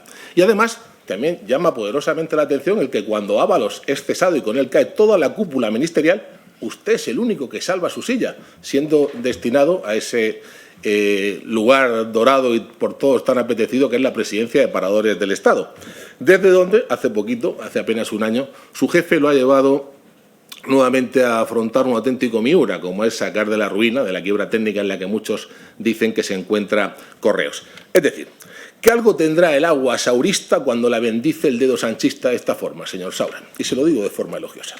Pero toda esta introducción para nosotros era importante por 3 cosas. Primero, porque usted es una persona importante dentro del PSOE. Ha tenido usted el honor de que nada menos el secretario general del Grupo Parlamentario Socialista haya sido el encargado de ser el portavoz en esta comisión, cosa no habitual. Y además, evidentemente, la confianza de Pedro Sánchez. En segundo término, que usted tiene más que acreditadas una larga trayectoria de experiencia política y de gestión de gobierno. Y en tercer lugar, y empezamos a entrar en materia, que estando donde estaba usted, era el número 2 de Ábalos, era la mano derecha de Sánchez, es indudable que usted sabía todo lo que pasaba en ese ministerio, señor Saura. Y por eso le digo que a nosotros no nos puede valer bajo ningún concepto respuestas hoy del estilo de no lo sé o no me acuerdo, porque eso no vale con usted, señor Saura. Usted tiene la obligación de decir la verdad y ya sabe usted cuáles serían las consecuencias de tipo penal que vendrían en caso de incurrir en mentiras en esta comisión. Porque su legado político al frente de la Secretaría de Estado de Transporte, señor Saura, solo se puede definir como un auténtico reguero de cadáveres en forma de imputados. Y a los hechos me remito. José Luis Ábalos, ministro número 1 del Ministerio, imputado. Jesús Manuel Gómez, subsecretario número 3 del Ministerio, imputado. Koldo García, asesor personal del ministro, imputado. Don Michó Miranda, director general de gestión de Adif, imputado. Álvaro, alias Alvarito Sánchez Manzanares, secretario general de Puertos del Estado, imputado. O sea, toda la cúpula, menos usted, de momento. Se lo digo porque no imputados, pero también bajo sospecha de corrupción, según dice la OCU en sus informes, tenemos a 2 expresidentes de Adif, Isabel Pardo de Vera y Ángel Contreras, a un expresidente de Puertos del Estado, don Francisco Toledo, al actual director general de Presupuestos del Ministerio de Hacienda y el director general de Transportes en su época, don Javier Sánchez Fuentefría, a su amigo el vicepresidente de la SEPI, don Bartolomé Lora, y también a usted, señor Saura, porque también a usted lo cita la UCO en sus investigaciones. Y empezamos preguntándole por la primera cuestión que nos interesa, un tema del que se ha hablado mucho, pero en el que usted tiene que saber cosas. Lo que ocurrió en el aeropuerto de Madrid-Barajas la madrugada del 20 de enero de 2020, cuando se permitió la entrada ilegal en España de la señora Delcy Rodríguez, vicepresidenta del régimen del tirano Maduro. Y se lo digo porque de esa visita tuvimos de su ministerio, por boca de su ministro Ábalos, más versiones que números tiene la canción del mambo, porque tuvimos que escuchar a Ábalos decir que esta señora no había estado en España, que solo había sido una escala técnica del avión. Segundo, bueno, que sí hubo un pequeño encuentro, pero que fue un saludo casual. Tercero, bueno, que en realidad entró el avión a saludarla, pero fue solo un momento y no se reunieron. Cuarto, bueno, la verdad que sí pasó a la sala de autoridades VIP y se reunieron una media hora. Hasta que al final subimos ya la verdad a la fuerza horca, y es que esta señora pasó la noche entera en el aeropuerto de Barajas, estuvo tratada a cuerpo de rey en la sala de autoridades, estuvo paseando por la zona de tránsito internacional, ya hasta que tranquilamente con la mañana se fue con viento fresco, nunca mejor dicho, eso sí, dejándonos de regalo 40 maletas de contenido desconocido que pasaron la aduana sin sufrir ningún tipo de control aduanero, tal y como han denunciado los guardias de seguridad del aeropuerto. Pero es que, pues, si eso fuera poco, hablamos de lo que decían ustedes en el Ministerio. Es que hasta lo que hemos sabido de su jefe Sánchez a este respecto ya verdaderamente clama al cielo. Sánchez dijo en sede parlamentaria que él no había tenido nunca conocimiento de esa visita, cuando las transcripciones de la UCO han demostrado que no es que lo supiera, sino que Ábalos le pidió permiso y que 4 días antes él lo autorizó expresamente. Ahí están los WhatsApp del presidente. ¿Puede venir? Bien, que venga.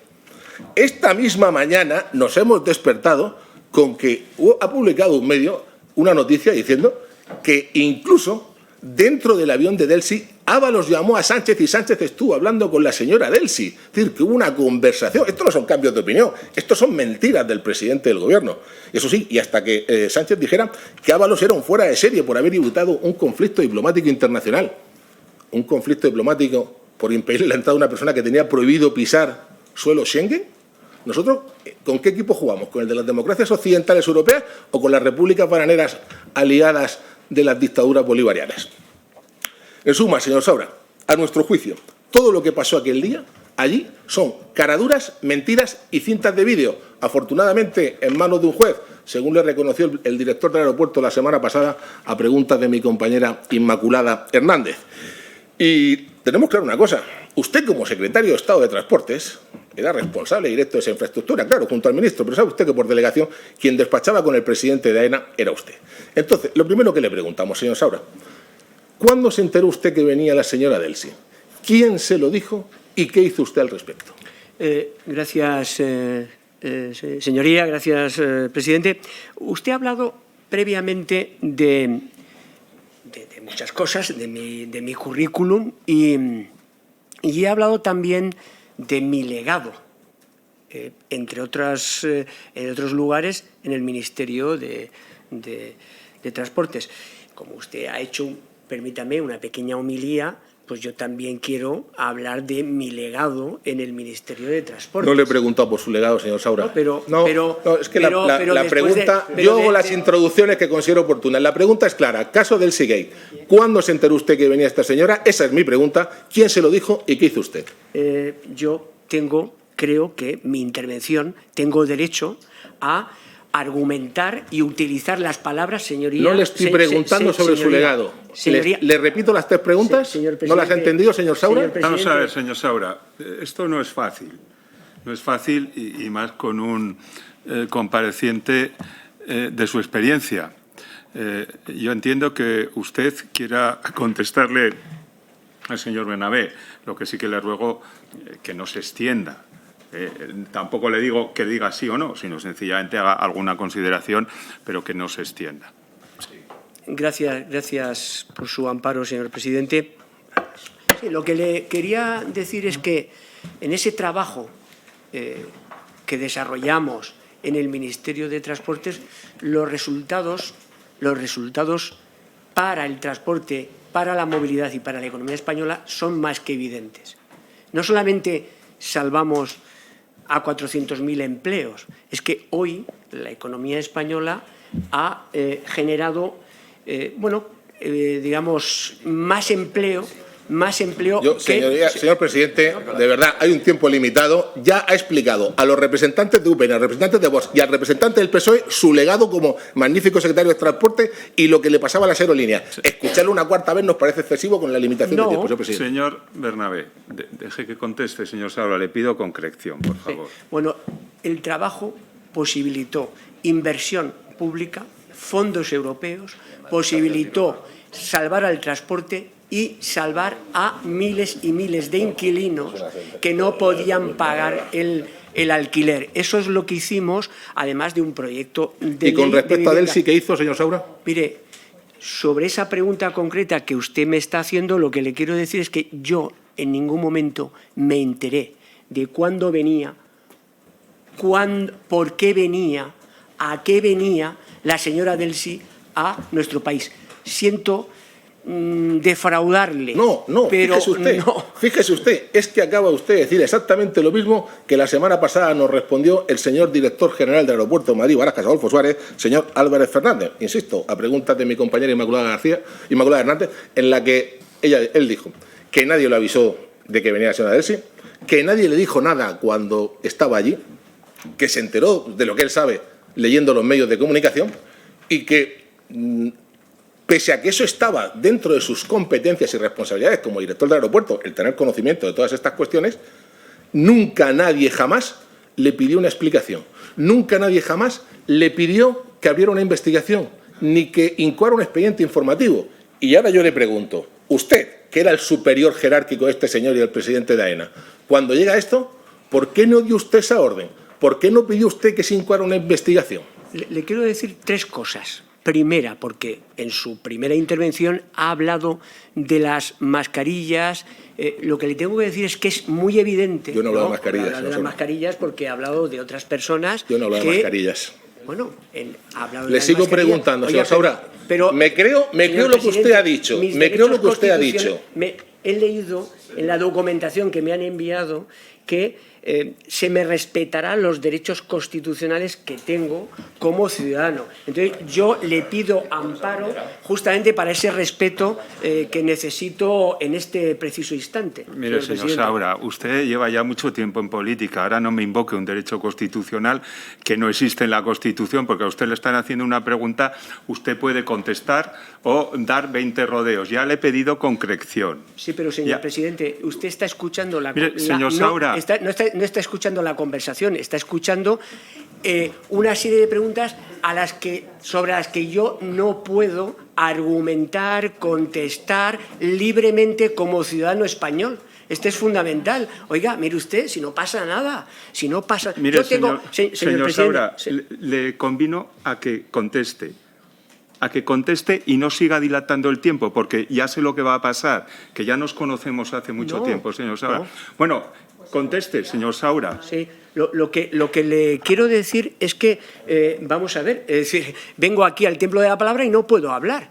Pero si es muy sencillo, señor Saura. Mi pregunta es muy sencilla. Señor Saura. Yo creo lo que usted nos ha dicho, que es lo mismo que nos dijo el director del aeropuerto. Y ahora le he preguntado, ¿por qué no tomó usted ninguna medida indagatoria, inquisitoria de investigación sobre esa noche, siendo como era ese aeropuerto responsable suya? Lo que le quiero decir, porque hace en su larga homilía, usted sí tiene derecho a la homilía, yo no puedo hablar, en la homilía de entrada... Respóndame. Señor Bernabé. ¿Tiene usted miedo a la verdad? Yo tengo toda la mañana aquí para hablar, no tengo y a mí me encantaría tener toda la mañana, pero es que no la tengo. No tengo ningún problema. Mire, señor Saura, un momento, por favor. No tengo ningún problema. Es que este sistema, ya lo he explicado, aquí unas cuantas veces, no lo inventó ni este Senado ni el Grupo Parlamentario Popular.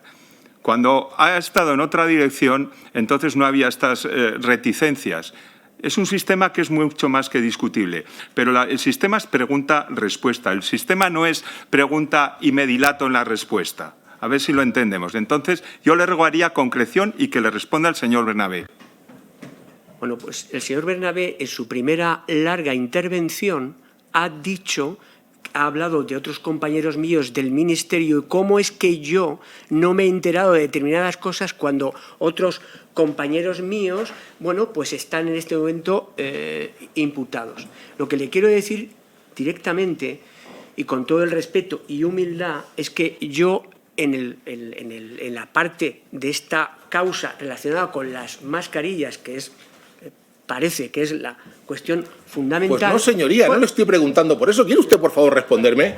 La noche de Elche en el aeropuerto, señor Saura, ¿lo entiende usted? ¿Por qué no abrió una investigación a posteriori? La pregunta es clara. Le voy a contestar ahora, señor Bernabé. Yo no sé. Deje usted de dilatarse, deje usted gastar tiempo. Pero tranquilidad, señor Bernabé. No se ponga tranquilidad. No, si yo estoy tranquilo. Es usted el que con su actitud demuestra que tiene mucho que ocultar. No, que va, todo lo contrario. ¿Por qué no me responde? Lo que digo es que no contaron conmigo en las mascarillas. Eso es lo que le quería decir. Pero yo no estoy dando mascarillas. No, porque usted ha hecho una humildad sobre segunda cuestión.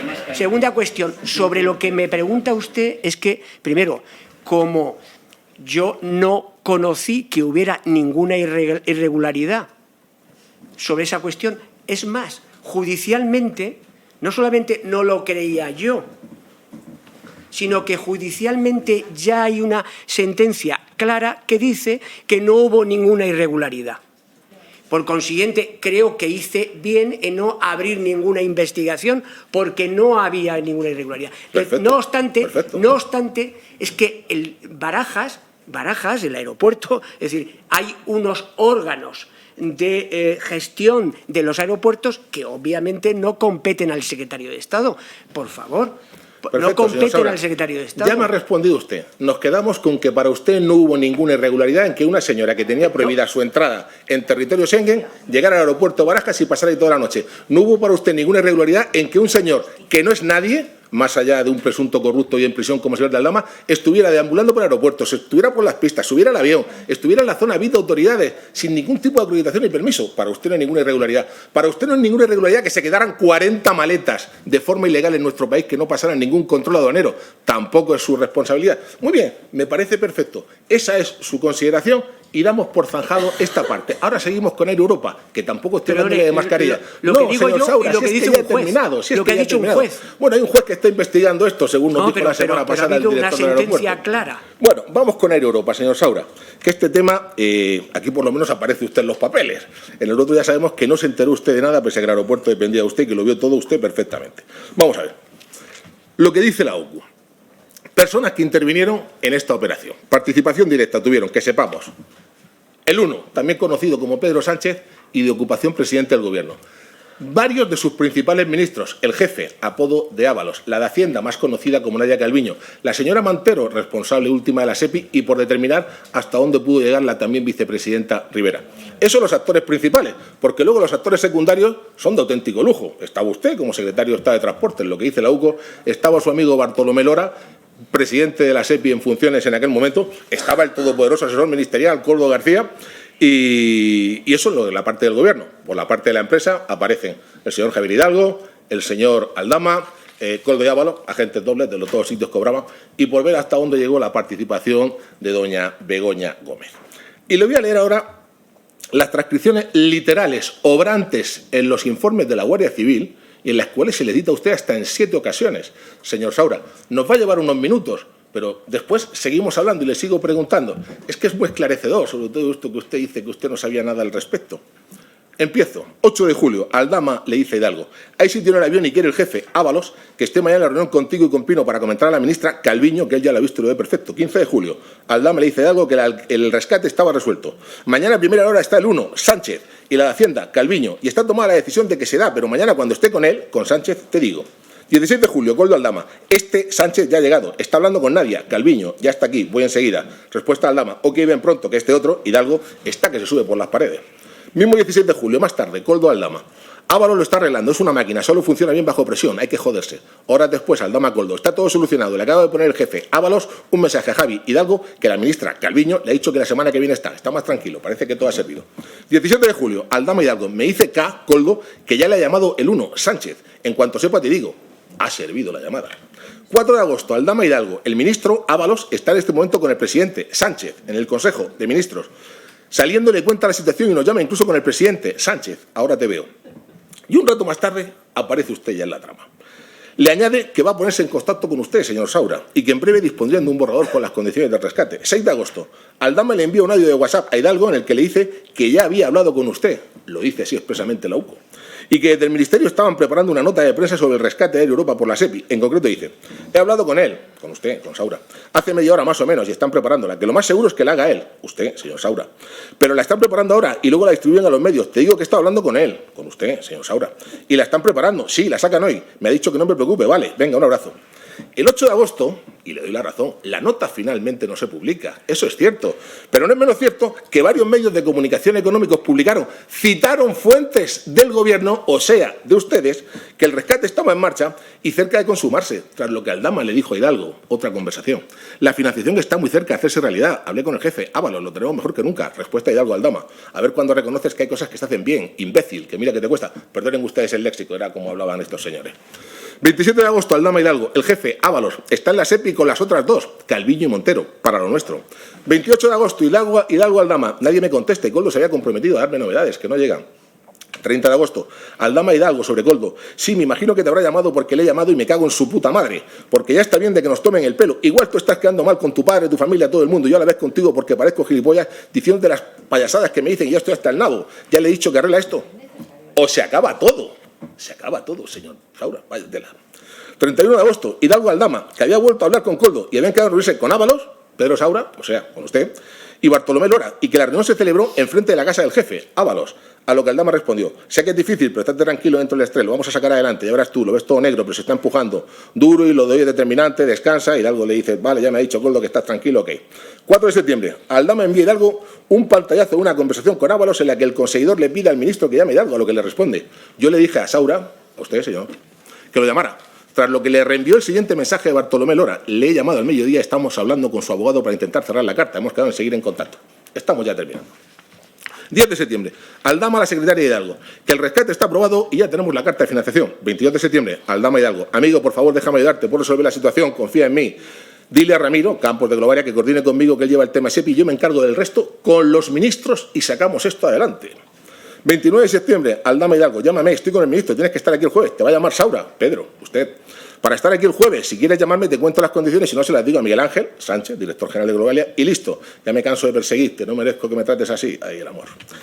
Respuesta de Hidalgo, Víctor, nada, te estaba intentando llamar porque no te localizo, he hablado con Coldo otra vez, me ha dicho que el miércoles nos vemos con el ministro y luego con Saura, con usted, don Pedro, y el jueves con Luis, Bartolomé, Lora y Saura, o sea, usted y él mismo. Y ya por último, terminamos. El 27 de octubre, una semana antes de que se aprobara el rescate y de que se supiera cualquier cosa al respecto, le vuelve a decir a Aldama Hidalgo, oye, lo hemos conseguido, estoy llorando de la emoción, el peso que tenía encima de toda la tensión y sobre todo, te lo digo corazón, la alegría que siento por ti, bla, bla, bla, bla, bla, bla, bla. Bueno, el rescate se aprobó el día 3 de noviembre y se formalizó finalmente el día 11 de noviembre. ¿Nos va a querer contar hoy, en relación a lo que le he dicho, señor Saura, cuál es su versión sobre estos hechos? Se lo digo porque cuando el Diario La Verdad de Murcia lo llamó hace unas semanas para preguntarle, cuando se vio el informe de la UCO, publicaron ellos que usted no quiso responder a sus llamadas. Ese mismo día, el Diario La Opinión también lo intentó y una portavoz suya de Correos dijo, y así lo publicaron también literalmente, que usted ni habló, ni se reunió, ni hizo ninguna nota de prensa. Nos acaba usted de decir antes que usted no había tenido ningún contacto con Aldama. Por cierto, Aldama, ese señor que esta mañana también ha salido publicado en un medio de comunicación, un WhatsApp, avisando al señor Ábalos de que o lo cuidan o tira de la manta, tela marinera. Se reunió, ya dice usted que con Aldama nunca. Con el señor Hidalgo dice usted que en presencia de otras personas. ¿De verdad con ninguna de todas las personas que citan estas conversaciones, en las que expresamente lo citan a usted hasta 7 veces, no tuvo usted ninguna reunión en ningún momento para tratar el rescate de Europa? Gracias. Señoría, voy a empezar por el final. Ya le he dicho a su compañero anteriormente que yo me he reunido con los CEOs, los presidentes más importantes de las compañías aéreas y de las compañías de transporte de este país. porque esa situación era dramática. No solamente yo, sino que me imagino que habrán hablado con todas las áreas económicas del Gobierno, porque la situación era muy complicada. Por consiguiente, hay un montón de reuniones en casa del ministro y tal. Yo creo que todo eso, como mínimo, es fantasía, señor Bernabé, fantasía. Porque no se puede pensar que los empleados públicos, los funcionarios, varios ministerios, que el Tribunal de Cuentas, que el Tribunal de la Unión Europea digan que el rescate, la ayuda que tienen que devolver se hizo adecuadamente, sin discriminación, con las exigencias y los avales necesarios. De la A a la Z, el Tribunal de Cuentas estuvo en SEPI un año y medio,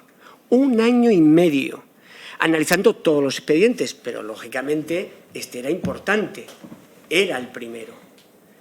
No hubo trato discriminatorio. Los avales responden a las necesidades y a las exigencias de los ciudadanos españoles. Todas las condiciones de partida las cumplía. Pensar que unos señores con estos WhatsApp, con estas supuestas reuniones, no, anteriormente una compañera suya hablaba del señor Koldo diciendo que se había enterado de que me iban a nombrar presidente de Correos, oiga, como medio país, pero se quería dar el pego de que sabía y tenía información privilegiada. Oiga, mire usted, es una cosa mucho más seria y ahora hablaremos de los avales y de cómo el interés general se defiende en este rescate, en esta ayuda, de tal manera que el control de la gestión y el control de la estrategia de la compañía cambia de manos, se le quita a la familia y se le da a la mayoría pública, es decir, al interés general. Ha habido pocas ayudas de todas estas que se haya sido tan exigente como esta. Insisto, y ahora hablamos de esas ayudas.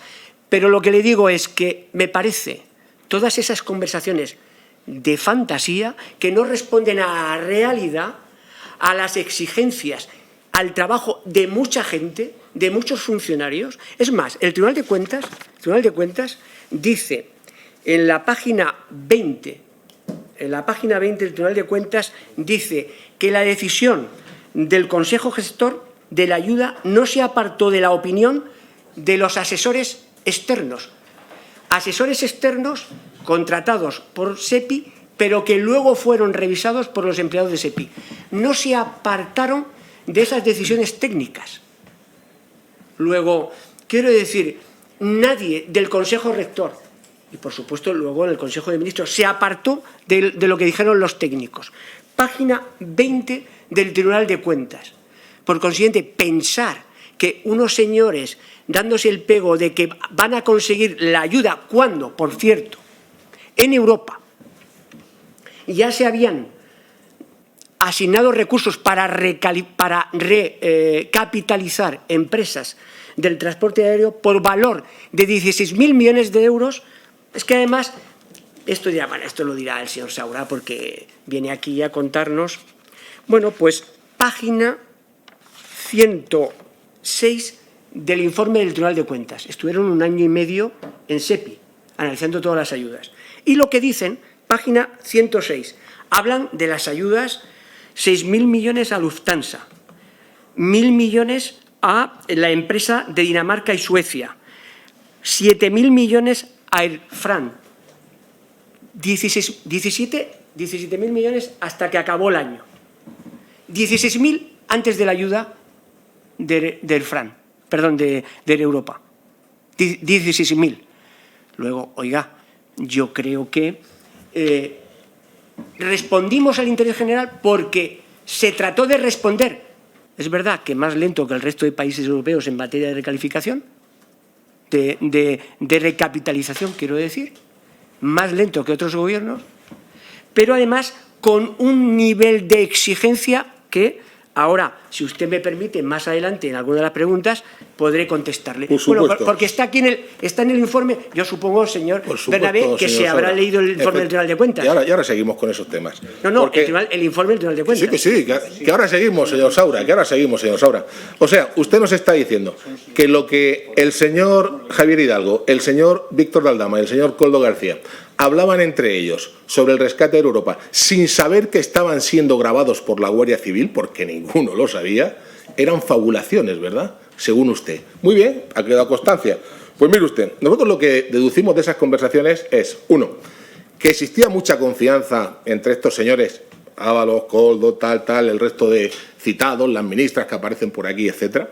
Segundo, que no solo es que tenga mucha confianza, sino que además hubo muchos problemas para sacar adelante el rescate de Europa, algo que sin duda usted sabe perfectamente, y que no obstante ello consiguieron hacerlo además en un tiempo récord. ¿Y sabe cómo nosotros llamamos a eso? Pues mire usted, nosotros a eso lo llamamos pertenencia a organización criminal. Nosotros a eso lo llamamos tráfico de influencias. Nosotros a ellos lo llamamos malversación de fondos públicos y nosotros a ellos lo llamamos cohecho. Y no porque lo digamos nosotros, sino porque lo está diciendo el Tribunal Supremo en el auto por el cual imputa esos 4 delitos a su jefe Ábalos. Es más, lo dice también la Audiencia Nacional y el resto de tribunales que están estudiando todas las correrías que se perpetraron en este asunto. Porque, señorías, de las investigaciones judiciales y el AUCO parece que está aquí más que acreditado, añadamos presuntamente para tranquilidad de todos, pero que está más que acreditado, que hubo personas del gobierno socialista que recibieron dinero, dádivas o beneficios para hacer valer indebidamente su poder o influencia de cara a dar un trato preferente o para que no se hiciera lo que se debía en relación con el rescate de Europa, lo que se plasmó en una resolución sin precedentes en beneficio de esta corporación y de sus propietarios, que es en lo que consisten los delitos de lo que estamos hablando. Y a explicar todo ello, ahora vamos, señor Saura. Porque vamos a ver, si escandaloso resultan ya esas conversaciones más propias de pornografía política, lo más grave viene a continuación. Pues la forma y términos en que se concedió el rescate nos llevan a pensar que todo esto ocurrió efectivamente así. Porque aquí no estamos discutiendo, como está usted pretendiendo hacer ver, si procedía o no procedía el rescate a Europa. No, eso no lo discute el Grupo Parlamentario Popular. Aquí lo que nos preguntamos es cómo es posible que el mismo se concediera en las circunstancias en las que se concedió y con las condiciones en las que se dio. Y le voy a hacer una serie de preguntas a este respecto. Primero, ¿por qué se empezó por el ICO pero se terminó por la SEPI? Es decir, ¿qué pasó entre los 6 meses que mediaron? Entre los 140 millones del aval del ICO entregados en el mes de mayo y los 475 millones entregados por la SEPI en el mes de noviembre. ¿De qué se habló en aquellas conversaciones veraniegas en las que, según las escuchas, estaba Sánchez presente junto con sus ministros de confianza, Ábalos, Calviño, Montero y algunas otras personas del segundo nivel, como era usted, Bartolomé Lora, etcétera? Y le hago esta pregunta precisamente poniéndola en relación con esas transcripciones de las conversaciones en las que estamos hablando, en las que Hidalgo desde principios de julio se le está diciendo que ya está el tema resuelto y que luego todo se empieza a dilatar, él se pone nervioso, se enfada. ¿Qué problemas fueron? ¿Qué es lo que ocurrió allí? ¿De qué hablaban en esa reunión a lo largo de esos 6 meses, señor Saura? Cuéntenos. Pero, perdone, es que yo ya le he dicho que no he estado en esas reuniones, en primer lugar. En segundo lugar, si la cuestión está resuelta, ¿por qué luego no está resuelta? Es decir, si está ya todo resuelto y luego tarda en resolverse, ¿no será que hay un trabajo serio, riguroso, exigente en materia de análisis de viabilidad, de acuerdos de gestión y de gobernanza, de acuerdos de exigencias y de garantías, de acuerdos de financiación? Oiga, esto es un tema muchísimo, como dice el Tribunal de Cuentas, mucho más complicado y que efectivamente se resuelve adecuadamente en defensa del interés general, porque ahí está la compañía, porque una compañía que está moviendo del orden de 13 millones de pasajeros y que ha recuperado y ha superado ese nivel y que ha mantenido el empleo y que ha mantenido la conectividad de la economía española, es que se hizo correctamente. Se salvó la compañía está devolviendo lo que le tocaba y además la economía española está creciendo en parte por el sector turístico. Muy bien. Luego, no, perdone, o sea, lo que le quiero decir es que... Ya me ha dicho que no estuvo usted en esas reuniones, que era mi pregunta, con lo cual... y es que usted me ha hecho una pregunta... Sí, ¿qué es lo que pasó en esas reuniones? Me ha hecho una... No, pero me ha hecho más preguntas. Como dice, habla tanto, pues al final se le olvida lo que me pregunta. No, me acuerdo de todo. Me acuerdo de todo, señor Saura. ¿Estuvo en la reunión? No. Muy bien. Segundo, usted me ha preguntado por qué se pasó del ICO al préstamo participativo. Se le había olvidado, señor Bernabé, no, se le había olvidado. No me ha respondido usted, señor Saura. Bueno, entonces, vamos a ver, porque yo evidentemente no conozco por qué la compañía pasa del ICO pasa al préstamo participativo. Perfecto. Pero le digo más, lo que yo viví en aquel momento es que las compañías, sobre todo las aéreas, pasaron de tener un problema de liquidez a un problema de solvencia en semanas. Quemaron caja de una manera espectacular. De eso hablamos ahora. Va a tener usted tiempo, señor Saura. Va a tener usted tiempo. Pasaron de la liquidez, pero es que a mí se me acaba, a un señor problema Saura. de solvencia. No, pero me ha preguntado yo. Ya, no, pero es que vamos a hablar también de ese tema. Usted ya ha manifestado que no se reunió nunca con estos señores, solo con el señor Hidalgo y con su equipo, que todo es una fábula, que usted no estuvo nunca en esas conversaciones. Y usted cuidado que los móviles los carga el diablo, lo vemos cada día. Segunda pregunta. ¿Por qué el rescate se articuló mediante dos préstamos distintos en lugar de una sola operación, habida cuenta que había sido una única la petición? Es decir, como usted sabe perfectamente, la SE pidió dos préstamos, uno participativo de 240 millones y otro ordinario de 235. Y yo le pregunto, ¿tal vez eso era porque dividiéndolos estaban así por debajo de los límites de control establecidos por la Comisión Europea, evitando así la supervisión de la misma? Mire, ¿Conoce usted esa parte? Bueno, la conozco, pero es que además el Tribunal de Cuentas habla de esa cuestión. Dígame, entonces, ¿por qué son dos préstamos? Le voy a decir. Mire, página 69 del informe del Tribunal de Cuentas. Tribunal de Cuentas que trabaja en base a las peticiones que le hace este Senado y el Congreso. Dice, los importes de la financiación de los préstamos participativos sitúan dentro del rango de financiación estipulado en el acuerdo del Consejo de Ministros del 29 de julio de 2020, por el que se establece el funcionamiento del fondo. Es decir, no inferior a 25 millones de euros, no superior a una mejora del patrimonio neto existente al 31 de diciembre de 2019. Es decir, que el préstamo participativo tenía una limitación por abajo y una limitación por arriba. Tenía dos. El que no fuera ayuda de Estado, pero la que operó fue la de que tú no podías, el erario público, no podía mejorar el patrimonio neto que había en 2019. Por tanto, la que opera es esa circunstancia. Y, evidentemente, aquí no se trocea para justificar no sé qué Europa. No, es que lo dice el Tribunal de Cuentas. Insisto, señor Bernabé. Sí, señor Saura, pero se podía haber hecho todo en un único préstamo ordinario y se optó por dos préstamos distintos. No, perdona. Tercera pregunta. A ver qué dice el Tribunal de Cuentas sobre esta cuestión. Según las normas del Fondo de Rescate, los fondos debían entregarse a empresas no financieras, es decir, productivas. Sin embargo, en este caso se le dio a una empresa de tipo financiero, Air Europa Holding SLU, constituida solo un año antes de la concesión del préstamo y que a finales de 2019 no tenía ni un solo empleado ni había facturado un solo céntimo. ¿Por qué, señor Saura? Mire, siento llevarle la contraria. No sienta. Cuénteme. Señora, pero es que también en la página 69 el Tribunal de Cuentas le contesta. Dígame. Señor Bernabé. Dígame. Entonces, el Tribunal de Cuentas estuvo un año y medio. Ya lo he dicho eso. Señora, ¿qué dice el Tribunal de Cuentas? ¿Qué dice el Tribunal de Cuentas? Entonces, estuvo un año y medio. Eso Entonces, lo primero que mira, el Tribunal de Cuentas, usted ha estado en la gestión. Señor presidente, se acaba el tiempo. Y el Tribunal de Cuentas el Tribunal de Cuentas lo primero que hace es mirar si la empresa cumple o no los requisitos para la ayuda. ¿Y qué dice sobre este asunto? Dice, en opinión del tribunal, SEPI ha cumplido y demostrado a través de las actuaciones llevadas a cabo en todos los expedientes aprobados y denegados las prescripciones legales en materia de cumplimiento de los requisitos de elegibilidad para la concesión de las ayudas del fondo. El Tribunal de Cuentas Perfecto. No me ha respondido. No, perdona. No significa eso que usted me esté respondiendo. El Tribunal de Se lo Cuentas- dan a una empresa de tipo financiero, una empresa productiva. Siguiente pregunta, señor Saura, que se nos acaba el tiempo. No, pero usted ya está me ha dicho su versión. No, está diciendo... Señor Saura, no. si para poder ser beneficiarios de los No. rescates las empresas rescatadas tenían que estar al corriente de sus obligaciones fiscales Sí, a señor 31 de presidente, diciembre señor presidente, de 2019, le pido señor amparo. Saura, Le pido señor Saura, amparo. atiéndame, ya me ha respondido usted, que me Le pido atienda. amparo. No puedo hablar. Señor Saura, el señor Bernabé se da por respondido. No, pero es que, no, perdone, Pero, vamos a ver, que yo, usted aquí no dirige el debate, señor Saura. No, perdone, pero yo tengo derecho a poder hablar y argumentar. Es que es fundamental. A ver, Ha señor dicho- Saura, que nos acaba el tiempo. No, es que el Tribunal de Cuentas dice que es elegible. Esta empresa... Ya lo ha explicado usted, también, ya lo ha explicado usted, y yo le he dicho que no nos es una lo empre- no creemos, es un banco, que no nos lo creemos, que no nos lo creemos. Europa no es un Y banco. le hago la siguiente No es un pregunta, banco. le hago la siguiente pregunta, señor Saura, que esto es así de sencillo. El Fondo de Presidente. Rescate también decía...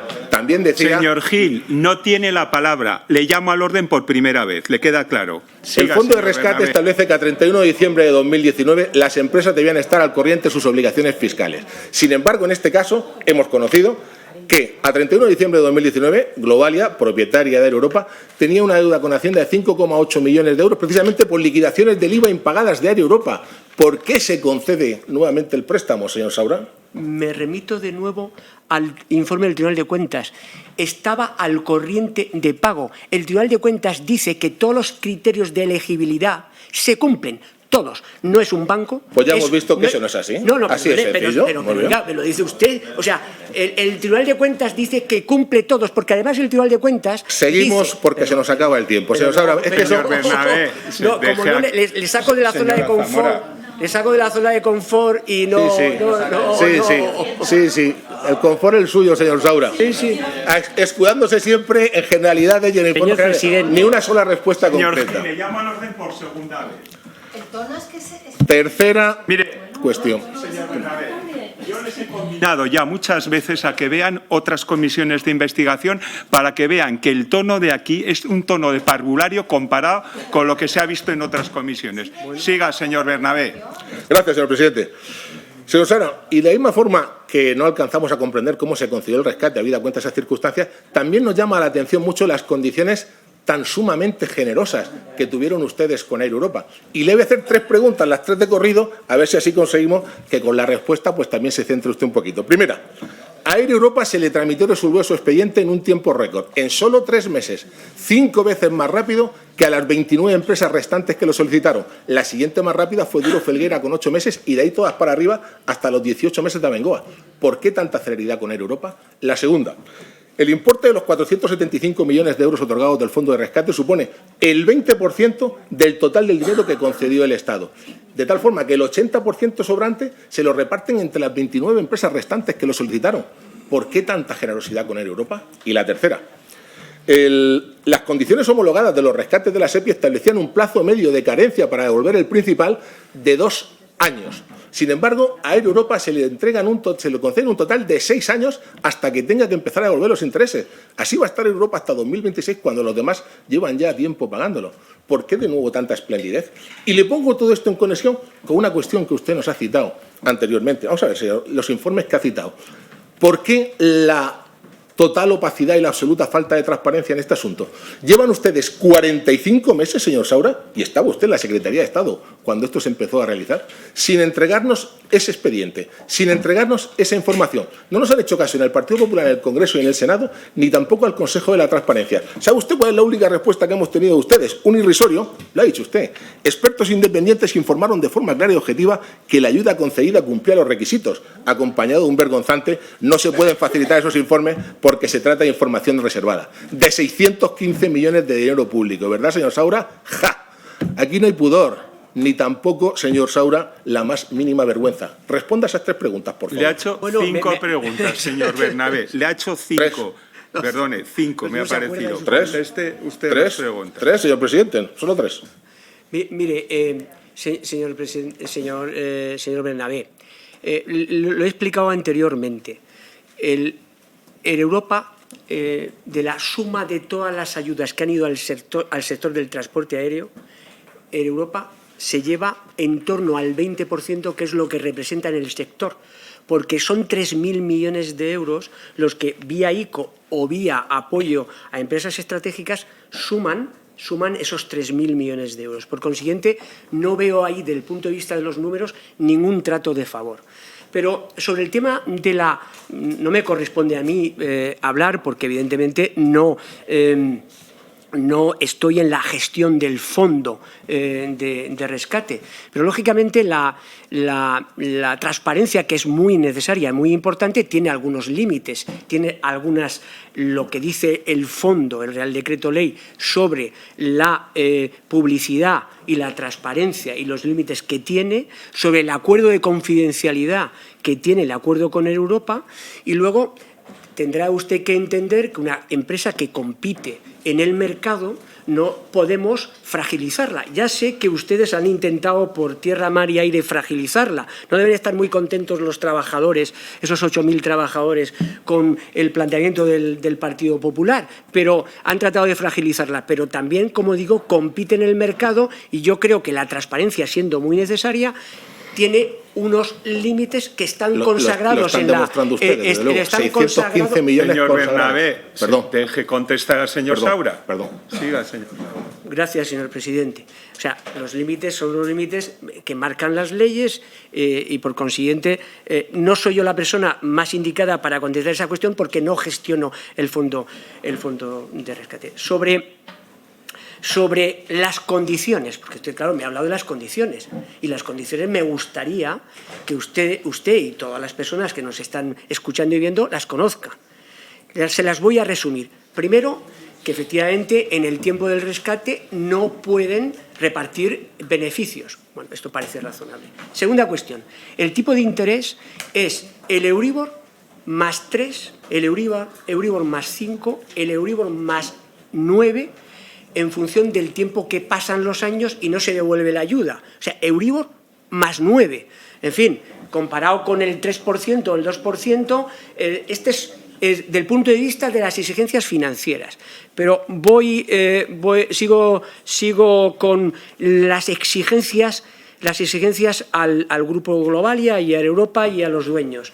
Y es que responden con todo su patrimonio. Globalia, todo el patrimonio de Globalia responde por el préstamo. Pero no termina ahí. Es que en materia de gobernanza no había Consejo de Administración, ahora hay un Consejo de Administración, 2 personas las pone el Fondo de Apoyo al Rescate de Empresas Estratégicas, una es el consejero delegado, que se cambia y se dice que tiene que ser una persona de reconocido prestigio en el sector, pero no puede tener que ver con la gestión anterior. Luego hay mayoría pública en el Consejo de Administración, en el nuevo Consejo de Administración. Es decir, que hay una toma de control de la compañía en materia de gestión y en materia estratégica que prácticamente no se produce en todas las ayudas del fondo. O sea, se es más exigente que la mayoría, por no decir prácticamente todas, las del fondo. Por supuesto que cualquier decisión estratégica tiene que contar con la SEPI. Cualquier decisión sobre el futuro tiene que contar con la SEPI. Es decir, y señor Bernabé, mire, estamos hablando de préstamos que se tienen que devolver.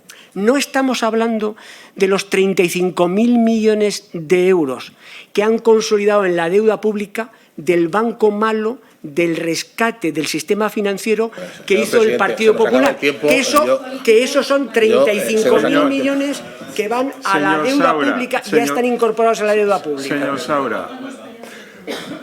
Gracias, señor presidente. Señor Saura, muy rápidamente me queda una pregunta y una conclusión. Sociedad, ya cambiamos a Europa. Nos vamos a la sociedad Correos Cargo. Cuando se formaliza el contrato de esta empresa, usted había dejado de ser secretario de Estado de Transportes 4 meses antes, fue el 15 de diciembre de 2021, y su antecesor en el cargo, el otro íntimo amigo de Sánchez, el señor Serrano, entonces presidente, firma un contrato, en este caso con Globalia, nuevamente, a través de la empresa Evelo, de propiedad de Aboris, como usted sabe, para con Iberojet montar una línea de transporte de mercancías aérea entre Sudamérica, Europa y Asia. Ese contrato, de 15 de diciembre de 2021, dice que los beneficios se repartirían de forma variable, pero que las pérdidas, en caso de existir, se asumirían exclusivamente por correos. Nos encontramos ahí con que este contrato se hace sin salir a concurso público, una adjudicación directa a Globalia, en los tiempos claves del rescate, en el que todas las pérdidas las tenía que pagar el pueblo español en caso de producirse, y en el que no sabemos, porque no han querido ustedes facilitarnos todavía la información, si existieron informes técnicos, jurídicos, económicos que lo avalaran. La pregunta es muy sencilla, porque no hemos tenido respuesta. Desde sus actuales responsabilidades como presidente de Correos, ¿cuáles fueron las pérdidas que tuvo la empresa Correos Cargo? Pregunta muy sencilla y muy directa. Bueno, pero como no corresponde con mi etapa de gestión, no le puedo contestar a esa pregunta. ¿Nos puede usted facilitar esa información?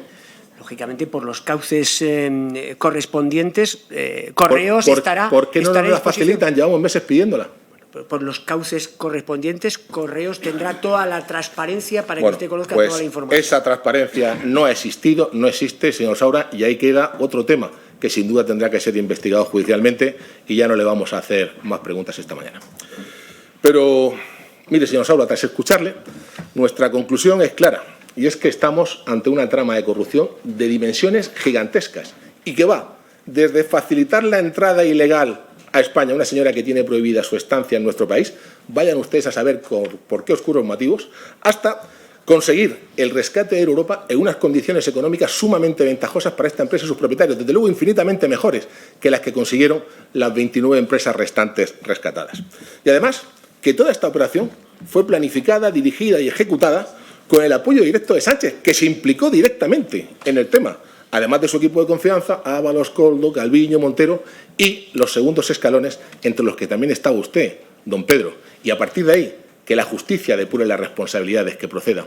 Pero como aquí estamos hablando de responsabilidades políticas, y antes hemos escuchado cuestiones referentes a sentencias judiciales, la trama de corrupción más grande en la historia de Europa con sentencia judicial firme, que se conoce, es la trama de los ERE, en la que los socialistas andaluces defraudaron más de 700 millones de euros de los parados de aquella le queda un comunidad minuto. autónoma. Termino, señor presidente. Simples migajas, señor Saura, señorías, al lado de esta nueva trama corrupta del PSOE de Sánchez, en la que actualmente están siendo investigados por los tribunales los siguientes casos gravísimos de presunta corrupción. Mascarillas, 800 millones de euros. Air Europa, 615 millones de euros. Hidrocarburos, 185 millones de euros. Adjudicaciones de contratos de Adif, decenas de millones de euros. El hermanísimo David, millones de euros. La esposísima Begoña, cientos de miles. Que en su conjunto suman más de 1.600 millones de euros de dinero público, una parte muy importante de los cuales han ido directos al bolsillo de unos cuantos sinvergüenzas vinculados de forma directa o indirecta al Partido Socialista. Así que, señorías del Partido Socialista, señor Saura, busquen, comparen y si encuentran algo semejante, díganlo y denúncienlo. Y si no, Pedro Sánchez, dimisión por corrupción y elecciones generales ya. Muchas gracias, señor presidente. Señor Saura, 2 minutos. Estamos fuera de tiempo, pero le concedo 2 minutos para contestar. Gracias por su benevolencia, señor presidente. Solo quiero comentar, exponer 3 cuestiones. La primera es sobre, usted decía en su homilía que las condiciones son mejores que la del resto. Mire, dice el Tribunal de Cuentas, página 72, las garantías constituidas fueron propuestas por los asesores financieros y refuerzan la necesaria defensa de la integridad de los fondos públicos. Pero lo digo más, en este caso probablemente haya sido la ayuda con mayor nivel de exigencia. Insisto, mayoría pública en el Consejo de Administración y se cambia al consejero delegado y se aparta a la familia de la gestión de la compañía. Segunda circunstancia. Usted me está hablando de miles de millones de euros por debajo de 35.000 millones de euros del banco malo. Gran parte de esos 35.000 millones de euros vienen de justamente Bankia, gestionada precisamente por el señor Rato y el Partido Popular. Gran parte de esos 35.000 que ya están en la deuda pública que tienen que pagar los españoles. Y la tercera circunstancia que quería señalar es, mire, señor Bernabé, yo creo que después del viernes, de la última sentencia del Supremo sobre el Partido Popular y la corrupción, yo de usted sería algo más prudente, lo dejo ahí, humilde, más prudente. 3 sentencias que castigan y que dicen, ya en firme del Supremo, que dicen que el Partido Popular se benefició de la trama Gürtel. Nada más. Gracias, señor presidente. Muchas gracias, señorías. Llegado a este punto, se da por concluida la sesión.